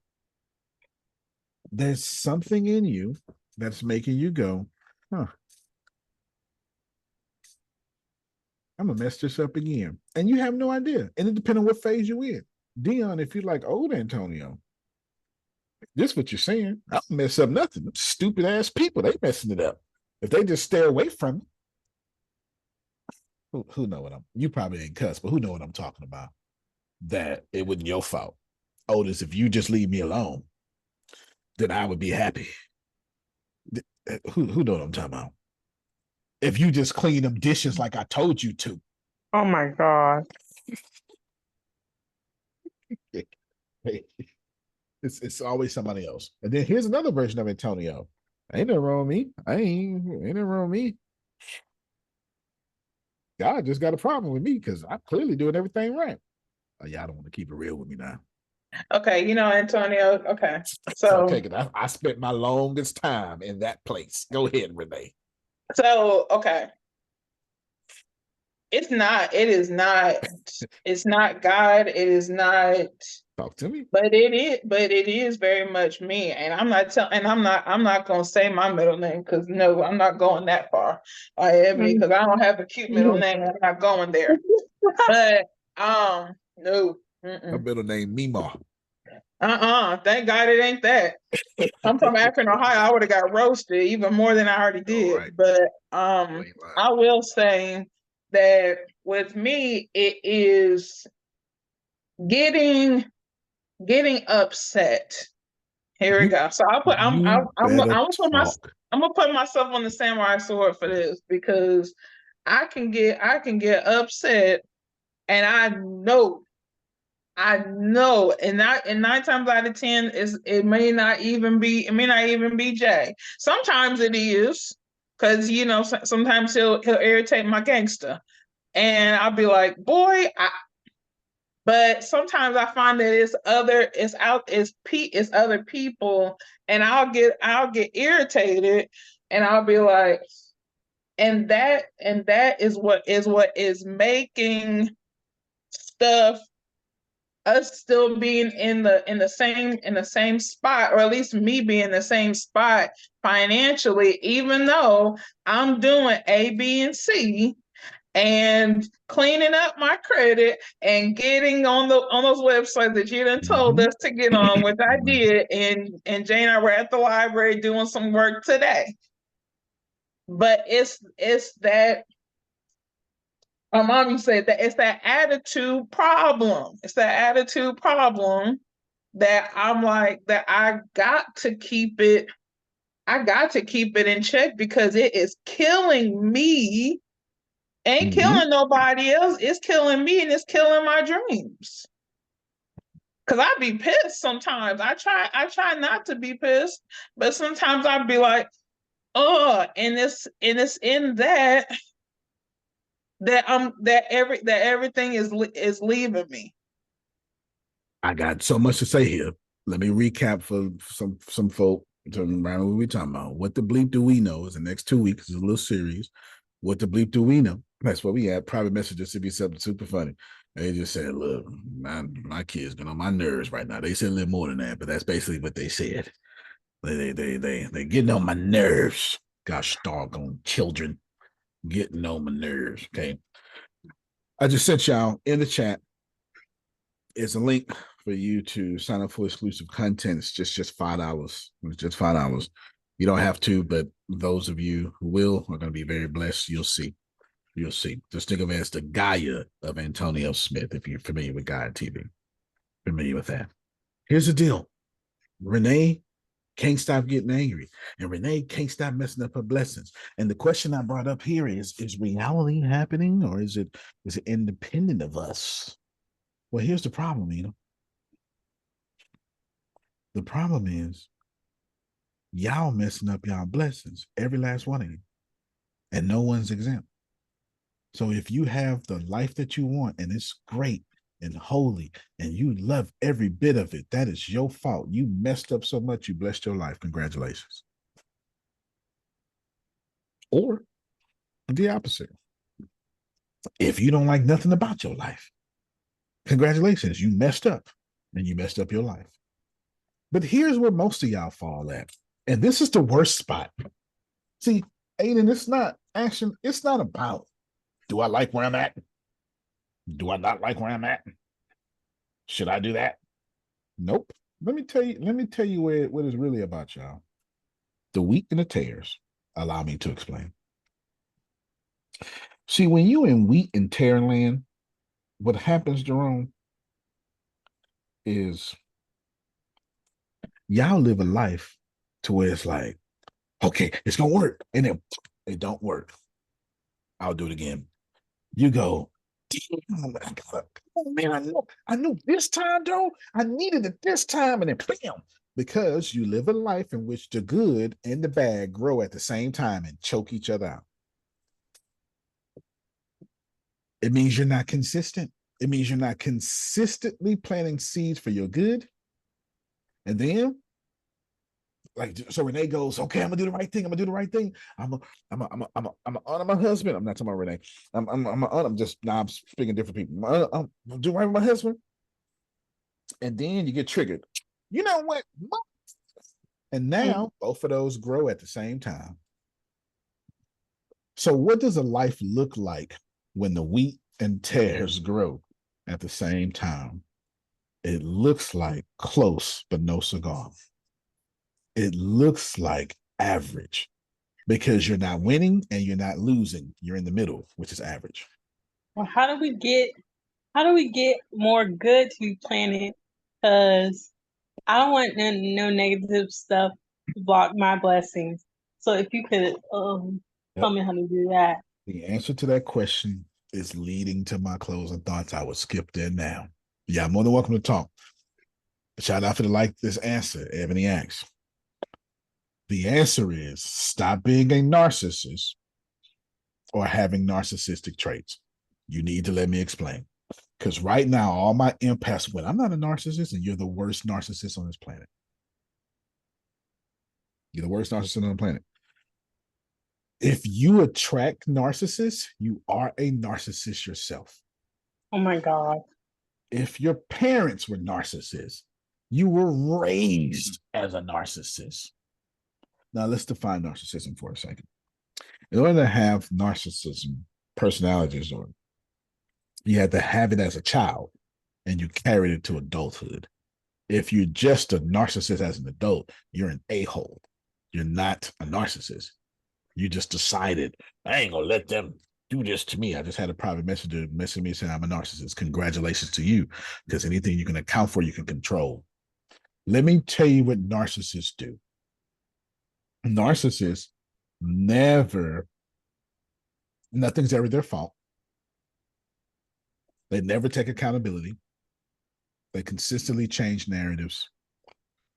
And narcissists don't care about nobody's feelings but their own, even though they think they care about other people's feelings. Because what is the number one thing for a narcissist? Reputation.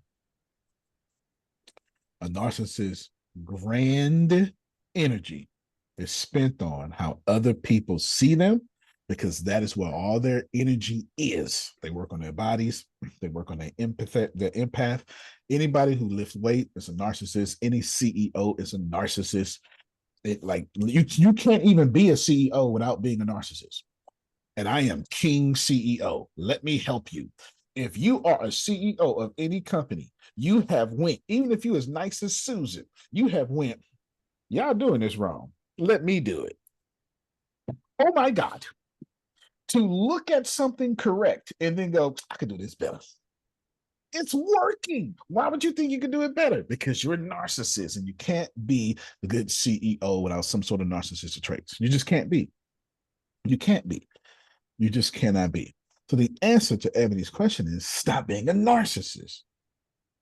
Now, why do you need to stop being a narcissist? Because under no circumstances, I'm telling you, here's the deal before I finish that. All my kind people who are disagreeing with me in your head, only a narcissist would disagree with me in their head right now. Because if you're not really a narcissist, guess what you would have did? Oh, okay, well, that's good. This is some good information. That's what you would have did. But if you're triggered, guess what you are? A narcissist. Yeah. But if I say, this is it. If I go, okay, for all of you transgendered people right now, this is how transgender people work. This is how you think transgenders, and everybody goes, I ain't no transgender, you're talking to me. See that? See how it works? All of you who are HIV positive, this is what you think. Oh, you ain't talking to me. All of you with 12 toes on one foot, this is what you think. You ain't talking to me. Yeah. The only thing that upsets you is the thing that hits you. Okay, now that we got that out the way, if you got 12 toes on one foot, you're probably very fast. Probably very fast. That just feels like a lot of traction that you can, it just feels like a lot of traction that you can do to run. Anyway, don't mind me. Don't mind me. I would love to get that picture. We going viral and we gonna make a lot of money off your feet for sure. OnlyFans, we charge for people just to see your 12 toes. As they say, hit dogs holler. This is why Ebony asked a question. This is why our question was brilliant. But tell me what I need to do not to be messing up my blessings. You need to stop being narcissist. And now I'm going to explain how. The reason why therapy doesn't work on a narcissist or anything like it is because therapy requires collaboration, and a narcissist does not collaborate. I just got to my closing thoughts. You're messing up your life because you don't collaborate with God. Huh. Huh. Can you tell I had that planned out? Keep going. You don't collaborate with God. Not in the areas that are important to you. I would say I would be gentle here, but I'm not. In every area of your life that you're trying, especially finances, you don't collaborate with God in your finances. Oh my gosh. That's an appropriate reaction. You don't collaborate with God in your finances. Here's the deal. The earth is the Lord's, the fullness of it, right? And all that stuff like that. Yeah, go ahead. I got you. What does that look like? What does that look like? What a great question. Collaborating with Yeah. Look at my bank account, Grace. Yeah. So we'll say collaborating with God in the financial department means to be a good steward of your money. Can we say that? I think all of us. Okay, I think all of us would agree with that, regardless of religions. That big old house you got, that's not a good steward of your money. Oh, you don't like this. Oh, you don't like this. That big old house you got draining your money, that's not good stewardship. Yes, sir. I gotta add something to this money thing now. Come on, talk to me. Because the books say Oh. the principle of the Bible, the word of God, is the tithe. Grace put us in a position where we didn't have to, by command, continue to tithe.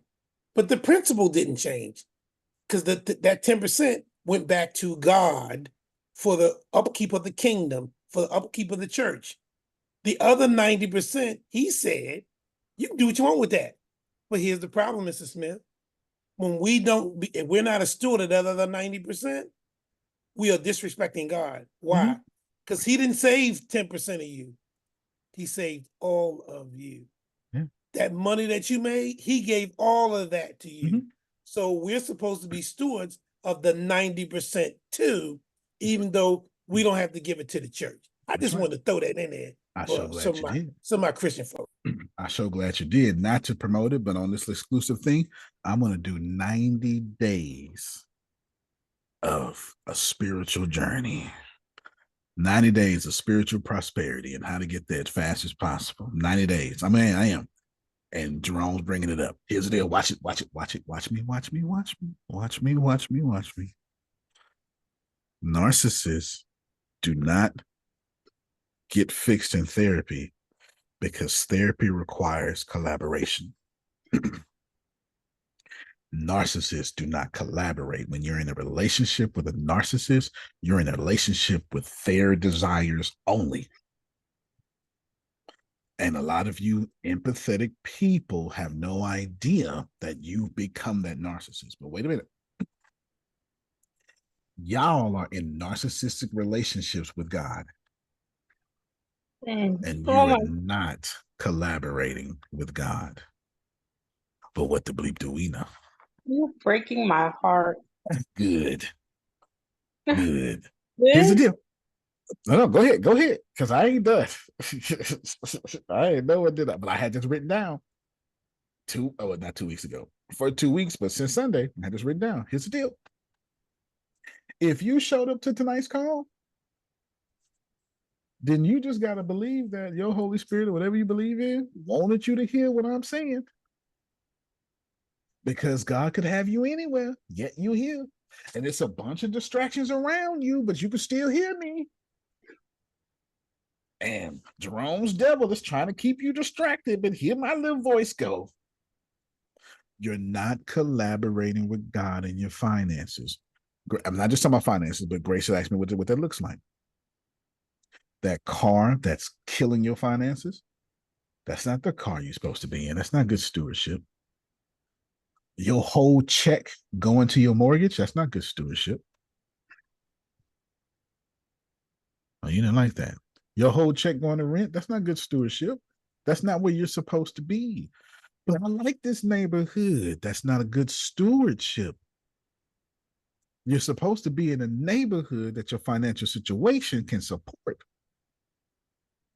It is not your job to take 100% of your crop and put it on this house that makes your reputation look good. But like I said, what's the number one thing to a narcissist? Reputation. Not character, reputation. Reputation is how people see you. And a narcissist will die to protect that. Reputation is how people see you. So the moment I'm beating on Grace and Grace tells my mom I'm beating on her, I can't believe it. So by the time we get home, I can't believe you put your mom in our business like that, because how dare you make me look like what I really am? You're not collaborating with God in your finances and your health. And some of y'all are going, well, my health is great. Integrity is about completeness, wholeness. That's the root word of integrity. Its original meaning, integrity. Dr. Henry Cloud writes a great book on this called Integrity. William just sent me some tips in the chat about this. I read some of them out loud. To manage dealing with narcissists, they got therapy on there. They got practice empathy. They got set boundaries, cultivate self-awareness. Would y'all like to know how Antonio deals with narcissists? Would you like to know? Okay. I'm going to tell you that it's going to sound rough and thou may not like it. Grace, can you do me a favor and go to YouTube and pull up law number 10 animated, 48 laws of power. Just put law number 10 animated. It's going to pop up. Now watch this here. Everybody listen to me, because every narcissist is going, that was cussing, that was harsh cuss words. And then some of you, so if you're a direct narcissist like me, then you're going, whatever, Susan, shut the hell up. This is what you're saying, okay? If you're a passive aggressive narcissist like me, you weaponize tears. Who know what I'm talking about? If you own this call right now and you know how to weaponize your tears, would you unmute your mic and let them know I ain't talking about nobody? Go ahead. Don't fool me now. Don't fool me. Me. Mhm. Hey, me. Uh-huh. Weaponize those tears, right? You weaponize apologies. I mean, What does that mean, yo? I'll tell you what it means. That if I wouldn't have did that to you, Renee, if you would not have.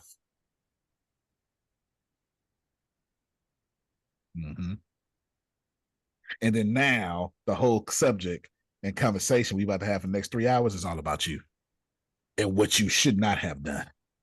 Now go ahead, Grace. We're gonna go about 15 minutes over, y'all. Go ahead, Grace. I didn't share it right the first time. Hold on. Oh, okay. Law number 10. This is how. No, hold on. Before you share this screen, I'll stop it real quick. When I find out someone's a narcissist, I do my best. Okay. All right, Jerome. That's that. There you go. Trying to help you. The moment I tell you, I see you now. I've been trying. There's only one way to deal with a narcissist. Only one way. You're not going to like this video. Play it, Grace.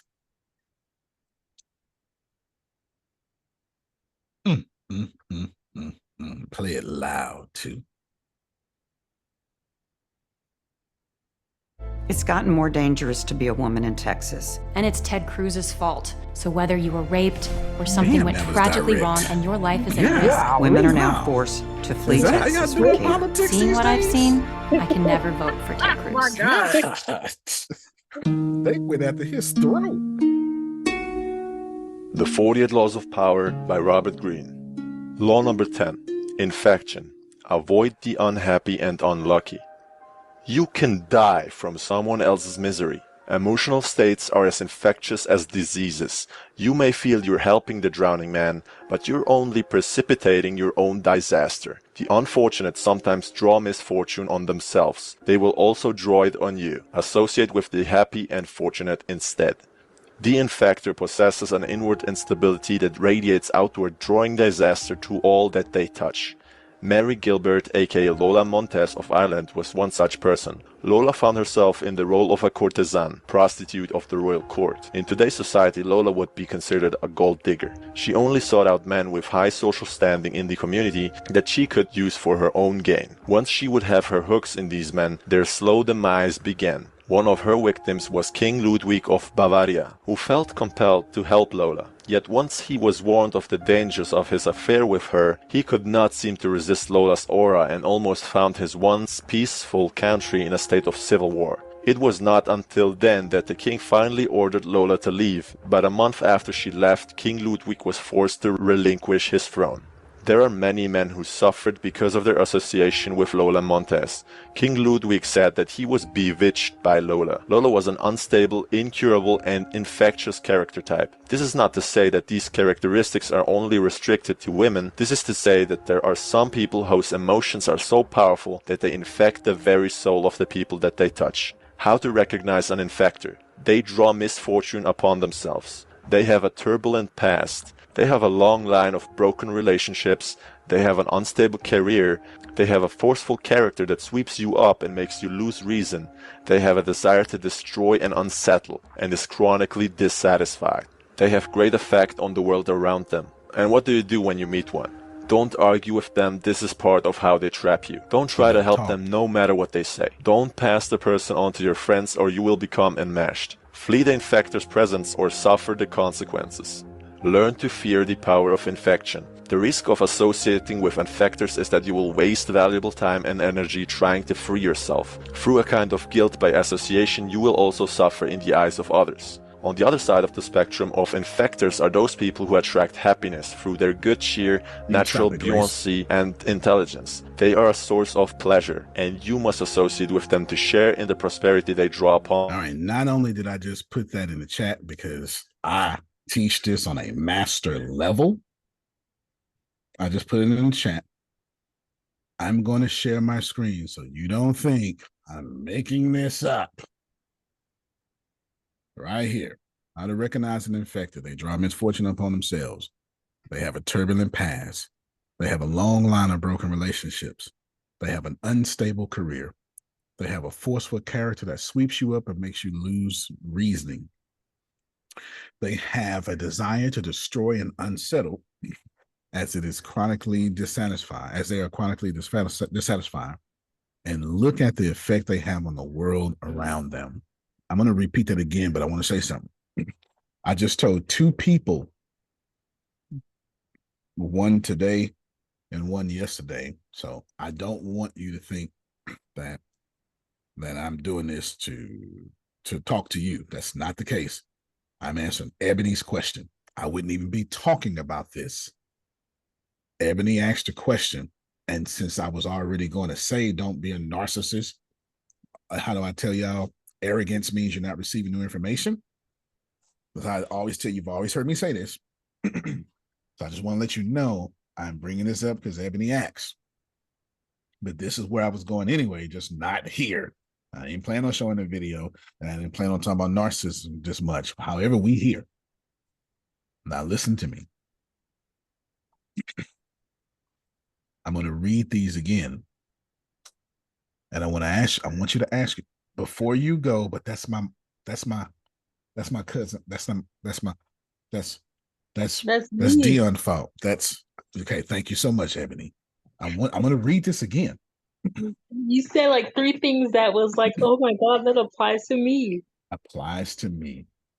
Ebony's going to change because she's accounting for her wickedness. So I want to make this very clear. If you are currently broke and you've been broke for a while, and every time you get money, you seem to lose it, you have an unstable career. I want to make that very clear. I'm bringing that one up first because people are going to disagree with me there. And then long line of broken relationships. You're going to disagree there too. You're going to disagree there too. I agree with you. And here's the deal. Those relationships are relationships, Grace. That's people you've been with, and that's also your parents. That's also your siblings. How many of you know just because your siblings don't make you friends? Okay. That's your siblings. That's your parents. All right. Now, you're an infector. There's plenty. Narcissists aren't the only infectors. Some of y'all are narcissists that are addicted to depression. So when I've told 1, 2, you know what? Let me name 1, 2, 3, 4. Dion, did I not tell you about yourself when we first started talking? Just because I don't want them thinking I'm out here jumping on people. Yes, sir. All right. To answer your question, private message, no, you're not. Thank you so much, Dion. Grace, long time ago, what did I tell you? Oh, I think you got yourself muted. Grace. Somehow you muted. I'm sorry that I was an infector. I was the private messenger that just asked, "Hey, am I still an infector?" Because you know how you think about it. No, you're not. I've been working on me, you know. But what did I tell that? What did I tell you used to make me do in order to get along with you? Avoid me. Prove that he loved me to get along with me. Grace used to make me for 3 hours prove how much I love her before I got along with her. Then when she felt like, all right, then she would instantly change. Here's the deal. Dion, did I not tell you the same thing? Yes, sir. All right. Private messenger. It's a bunch of y'all being honest in private messenger. One of them just said, I got to work on myself. Thank you. The other one said, shh. I surely am. Okay, now watch this here for a moment. I just called out Grace. I just called out Dion. There are 1, 2, 3, 4 more of you on this call that I have told this to. So I just want to let you know, under no circumstances, that this is some get on me session, because that's what the narcissist in you is going to say. In fact, I got that phrase from Deanna. That's what she said. This is a get on me session. Those are her words. All right. So now that we're clear, those are the two that you're going to argue with me with. The punchline, Otis, is the moment you recognize an infector, it's the only law of power that has no reagent. You cannot overcome it. You cannot. There is no counteraction for an infector. There's no counteraction for a narcissist. And some of y'all hanging with narcissists for 20 years, and it ain't worked out yet. Guess what? It ain't gonna work out. Because a narcissist does not believe in collaboration. An infector does not believe in collaboration. And how can two walk together? Lest they collaborate, lest they agree. Y'all out here letting these sacred texts drop bombs on y'all of truth and think they damn metaphors. These sacred texts was on to something. These folk couldn't even read and they was dropping knowledge, Otis. All right, now listen. I'm going to read this list again. How to recognize an infector. They draw misfortune upon themselves. I really ask yourself, how much misfortune have you always drawn upon yourself? Don't lie. Because you're not talking out loud. So if you lie to you. And if you think about it, you've been unlucky your whole life. And some of y'all, if you die right now, for some of y'all, it'll be 2 weeks before we know you dead. Because people genuinely don't fool with you like that. Oh my God. Oh my God. Okay. So if you are in a cutback season now, and you've been in a cutback season last year, and if you look over your life and you only got 2 or 3 good seasons, number 1 applies to you. Number 2, they have a turbulent past. I shouldn't even have to discuss this part, Otis. Every infector has no relationships they can depend on or rely on. Deanna is just laughing because she must be talking to other people too. That's fine. No, I sent a private message to a friend of mine, and I said, "Nigga, you better not say it." that is the black affirmation of he preaching. Is what that is. Okay. Private message just told me, wow, okay, so me talking with you helped me. You show right. That's a look how cool we is. I will help you. If I see you're an infector, I will give you, hey, this, and that. You good? You, Antonio, say less. Say less. As you wish, ma'am. As you wish, sir. That's on you. Here's why. Because I know 2 things, Otis. I know number 1, I ain't got no negative karma out here. And I know number 2, losing me is detrimental. Everything I touch works. I am fully aware of how good I am. And anybody like me knows how much worth they got on this planet. You don't lose me and be okay. That's stupid. I work on my life so important, Phil, to where I know that wherever I am the value in that place. Not the only value, but the value. I make sure of that, Jerome. You know what that's called? Being a good steward. Can I push it further, Jerome? That's called having the anointing of the Lord upon your life. Okay, I had a Let's talk about conversation with my scripture. uncle. I had a Go ahead. conversation with my uncle today, and he said the same thing about his nephew. He said, "I'm the one." You know who I'm talking about. It's the same thing. What you talking about is the same thing. Private messenger said, Antonio, I need your help. If you are a real deal narcissist, and you not just a narcissist, this isn't just narcissistic traits though.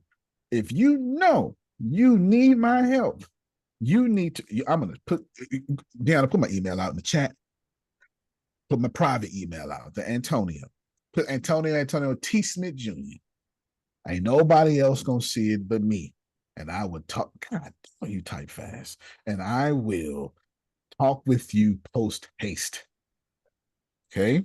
I will talk with you post haste. I don't know what to do with you yet, but we're gonna figure it out. Now, I'm almost done. Hear me well.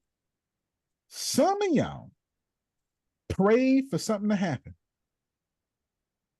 And then you got busy, so it wouldn't happen. When I say mind your business, you done gone too got, okay? I mean mind your business, okay? You get the prayer. It costs tens of thousands of dollars, Susan, hundreds of thousands of dollars. You get it. But then you're busy all winter. So the season passed up on you. Yes, sir. I ain't done. Go ahead. Mr. Smith. Yes, sir. See, I wasn't gonna bring this up, but then Grace slipped it out there, okay? And I said, Jerome, you better get in where you fit in. 2 years ago, Mr. Smith, me and you and I had a conversation. I remember about an individual in my life that's a narcissist, and the information you gave me was right on point, and I kept it moving. The relationship between us has improved and gotten better. You know why? Why? Because I've stayed myself. That's right. Kept doing what I needed to do, and that person is still who they are, and I can get things done. Right. Because I don't let them disrupt my world. Because you told me that they ain't gonna work. No, narcissists only mess with people that let them mess with people. Yes. Now, with that said, I sent a letter to my niece yesterday because of her son. I love that boy to death. Okay. And I got to deal with him. He is definitely a narcissist. No ifs, ands, or buts about it, right? He pushed the envelope so far that I texted him last night. He said his phone died, so I had to tell him in person. And when he messed up, I told him, you F-U-C-K upped. Goodbye. Then I wrote the letter to his mama. I told her what happened. I says, I'm going to get him. Tell him I'm going to get him. And because I think he dragged his sister into it, let her know I may have to get her too. But here's the deal, Antonio. I'm going to get him. Oh, I'm going to enjoy that. It's just, I know that I need to do with him what I did with my sister. But because he is evolving in that age between, 12, 13, and 25, I'm wondering, do I need to do anything else? Because Antonio, I'm going to get some of that ass. I'm going to get, Antonio, I'm going to get some of that ass. You shouldn't do nothing else. Oh, okay. You shouldn't do nothing else because the more you deal with them, the more they unfortunate capabilities are going to show up on you. So I said, I got to do this. See, because I love him to death. I do. Okay. Very smart, very intelligent. But Antonio, this boy played me like a fiddle. Do you hear me? And I said, Jerome, you let this happen. This ain't his fault. Ain't you the adult in this situation? Yeah. But listen to me. He would tell me stuff and I wouldn't question it. And the next thing I know, I say, wait a minute. He said, oh, I forgot to tell you that. I'm saying, no, he didn't. Yeah. Jerome, a narcissist will get mad at you for drawing boundaries. Ask Trinace. Trinace know all about it. Trinace will draw a boundary around herself, and that narcissist will get mad at her for doing so. Dead serious. If you protect yourself, they're gonna get mad at you. Unfortunately for you, y'all the narcissist. Sadly, only one of y'all emailed me. Good job, person who emailed me. Good job. Put just your subject line should be narcissistic. That's because that's what they put. Now, when I search my email, I can find you because I get a lot of emails. Let me finish. I'm almost done. They got a broken line of relationships. And I want you to think about this. I want you to think about your relationships. And they're broken. You don't have an ex that you fool with, none of that stuff. You go, yeah, there you go. So it's like talking to the racist person. I know one black person. Yeah, he's from Harlem. Nobody asked you that. You know what I'm talking about. You know exactly what I'm talking about. You have a broken line of relationships, and more than likely, and most narcissists don't have a good relationship with the parent. Most. Or want to have a good relationship with the mom, but not the dad. You got one more time. You know, it is what it is. I see. Not your business. Stay out your business. In fact, let me push that further. If you are a narcissist, Can't hear you. You can. Okay. Hopefully, I come back in. I can't hear you. Shoot her a text, Grace, and tell her internet messing up. Okay. Hopefully, and tell her, don't go nowhere. Whoever in your life was the authority figure over you, you hate those type of people. But whatever gender you date, if they act like the authority figure, you hate those people. You're not attracted to those people. You rule over those people. Why? Because you're always trying to get back at the one that caused your problem. That's why you run over that man. Or that's why you let that man run over you. Because you're always trying to show your mom, but I am a good person. Or you're always trying to show your mom, you will not control me. I do this for a living. I get paid for this, y'all. I don't know if y'all know that. I do this for a living. They have an unstable career. Not going to talk about it because I already talked about it. They have a forceful character that sweeps you up. A narcissist, this is what narcissists do, Susan. Narcissists would be like me, super charismatic, sweep you up. Oh my God, what a great man. Or the opposite. Y'all ready for the opposite? Oh my God. Mm-hmm. I'm so submissive.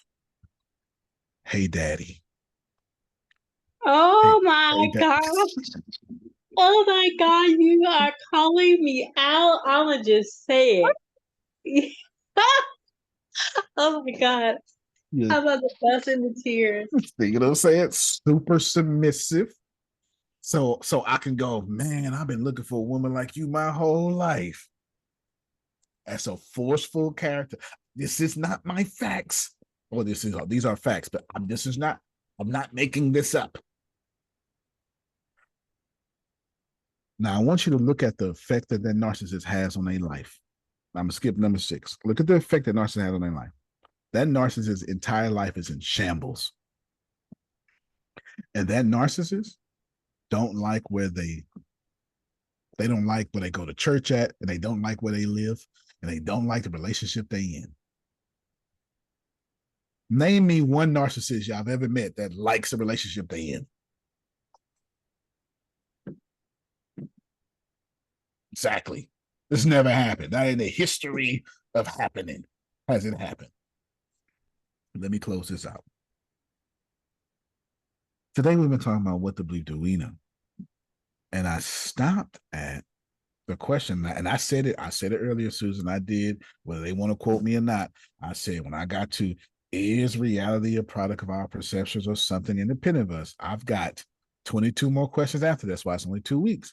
I said, we're going to stay here for a while because I knew, and I even said it because I planned on this is where we were going to be at mostly for today.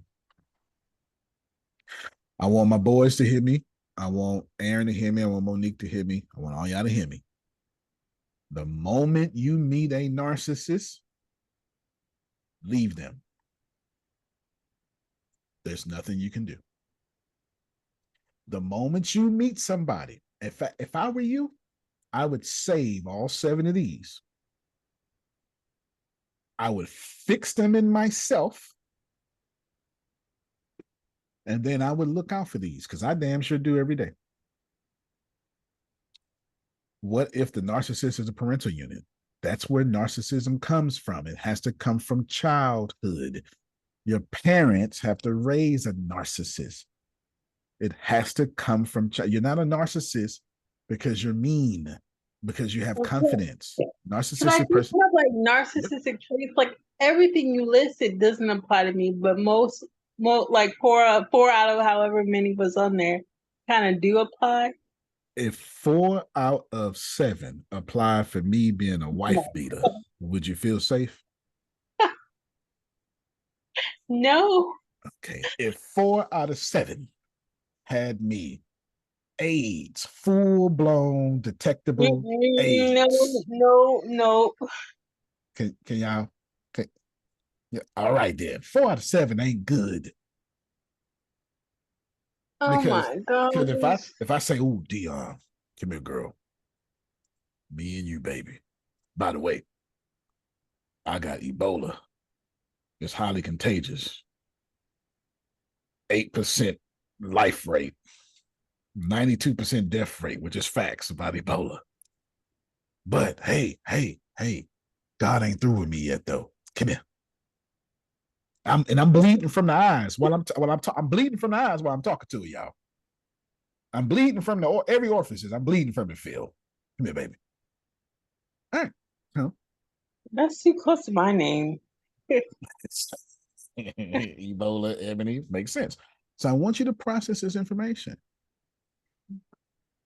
You know you are an infector. And I want you to process 2 things about this. I want you to process that people like me don't really talk to people like you. And I want you to receive this. I want you to receive this. So if you're going, am I missing my breakthrough? I want all of you to pay attention to me. If I started off talking to you and then I start watching, I'm not tripping. But my core teachings tell me pay attention only 5% of the energy in my life. So the moment I see that you are unlucky, and the moment I see that you are unstable, but you're not trying to do anything about it, you got to reach out to me now. I don't reach out to you. You got to reach out to me. Let me tell you where antagonizers come from. When Phil pastored the church, he probably ain't never pastored the church, I'm making this up. All Phil's antagonizers, his greatest haters, were his greatest supporters at first. This is where this comes from. And they was in Phil's ear. Yeah, we're going to do this, man, do this here. And the moment they saw Phil had a backbone and was going to move by God's will, not theirs, they became antagonizers to Phil because they could not manipulate him. Grace, make sure I end at 8:30. My pastor buried every last one of his antagonizers. Okay. I'm trying to tell you something. I really want you to take a serious inventory of your life. And I want you to ask yourself, is your career stable right now? You say, my career is stable. Okay. Get on a flight somewhere. You know, most of the people who disagree with me cannot afford to get on a flight and debate with me. Let me push that further. A lot of the people who disagree with me, they're so unhealthy, they can't even get on a flight, Susan, because their diabetes is going to flare up in 30,000 feet.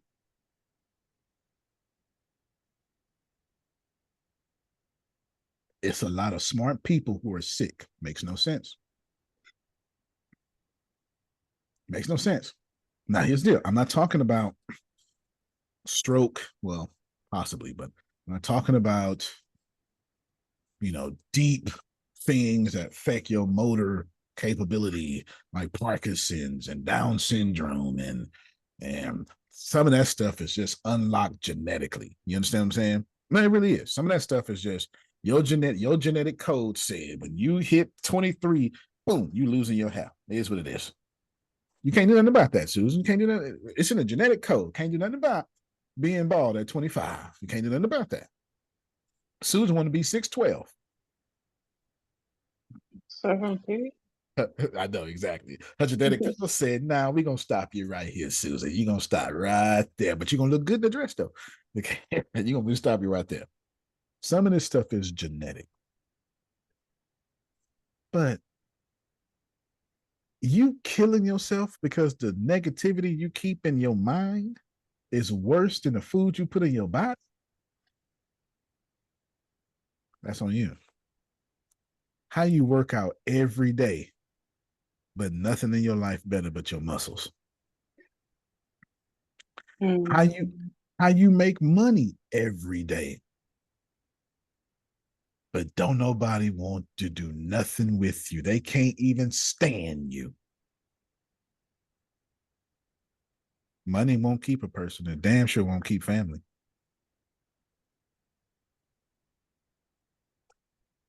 Here's what a narcissist would do.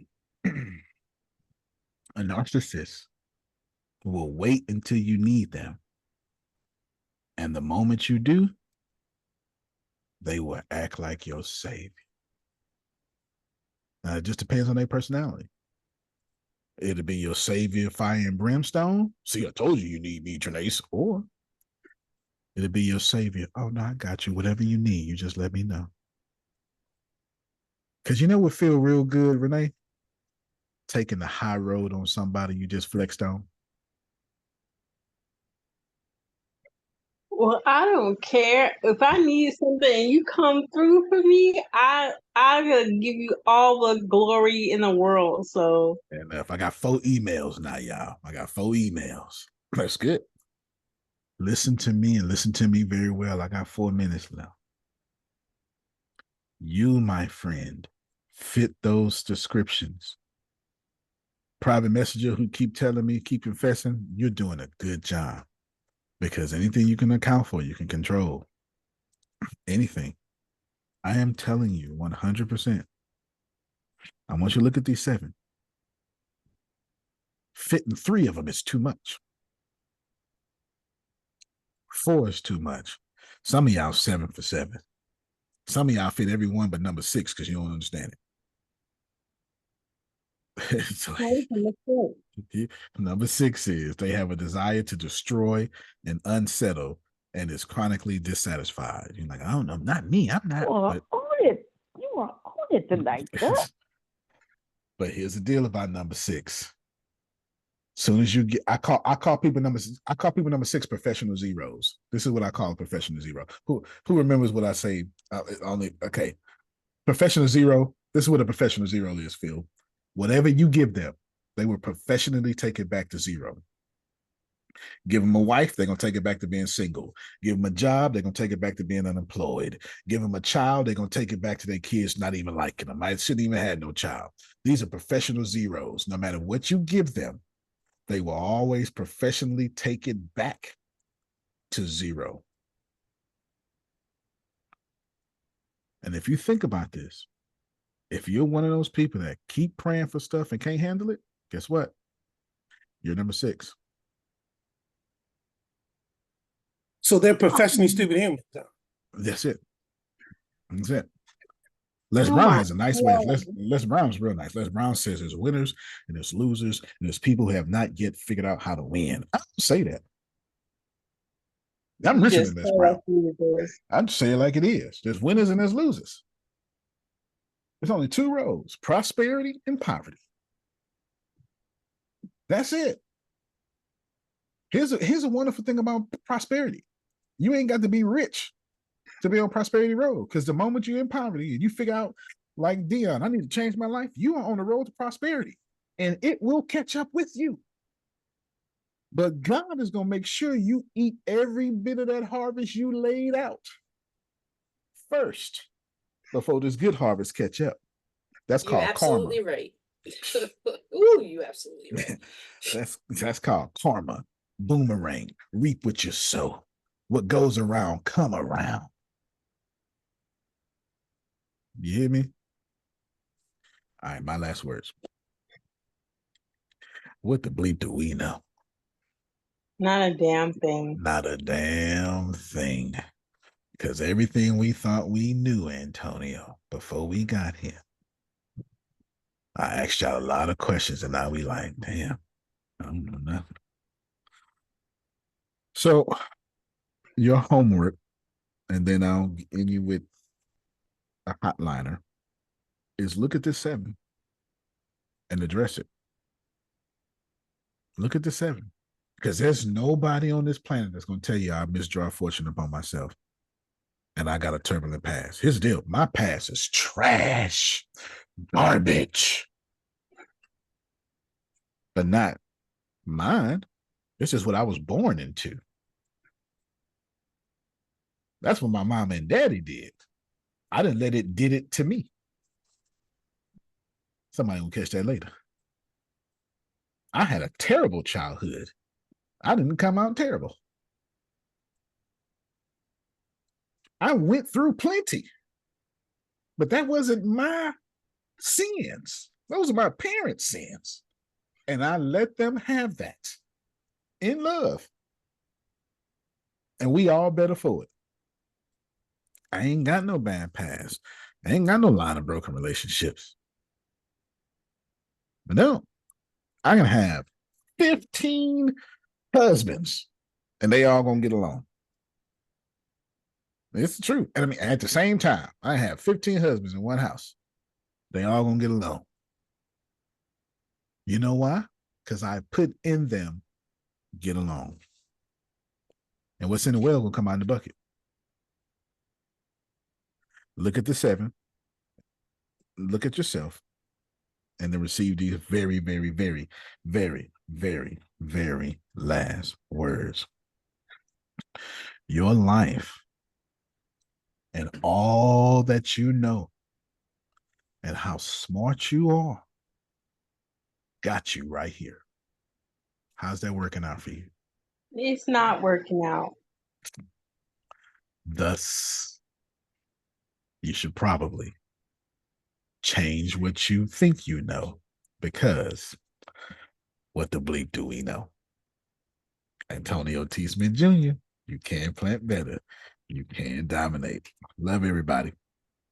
Love you more. I will be responding to you tonight. All right, y'all. Y'all have a good one. Yeah. Love you, brother. Love you too.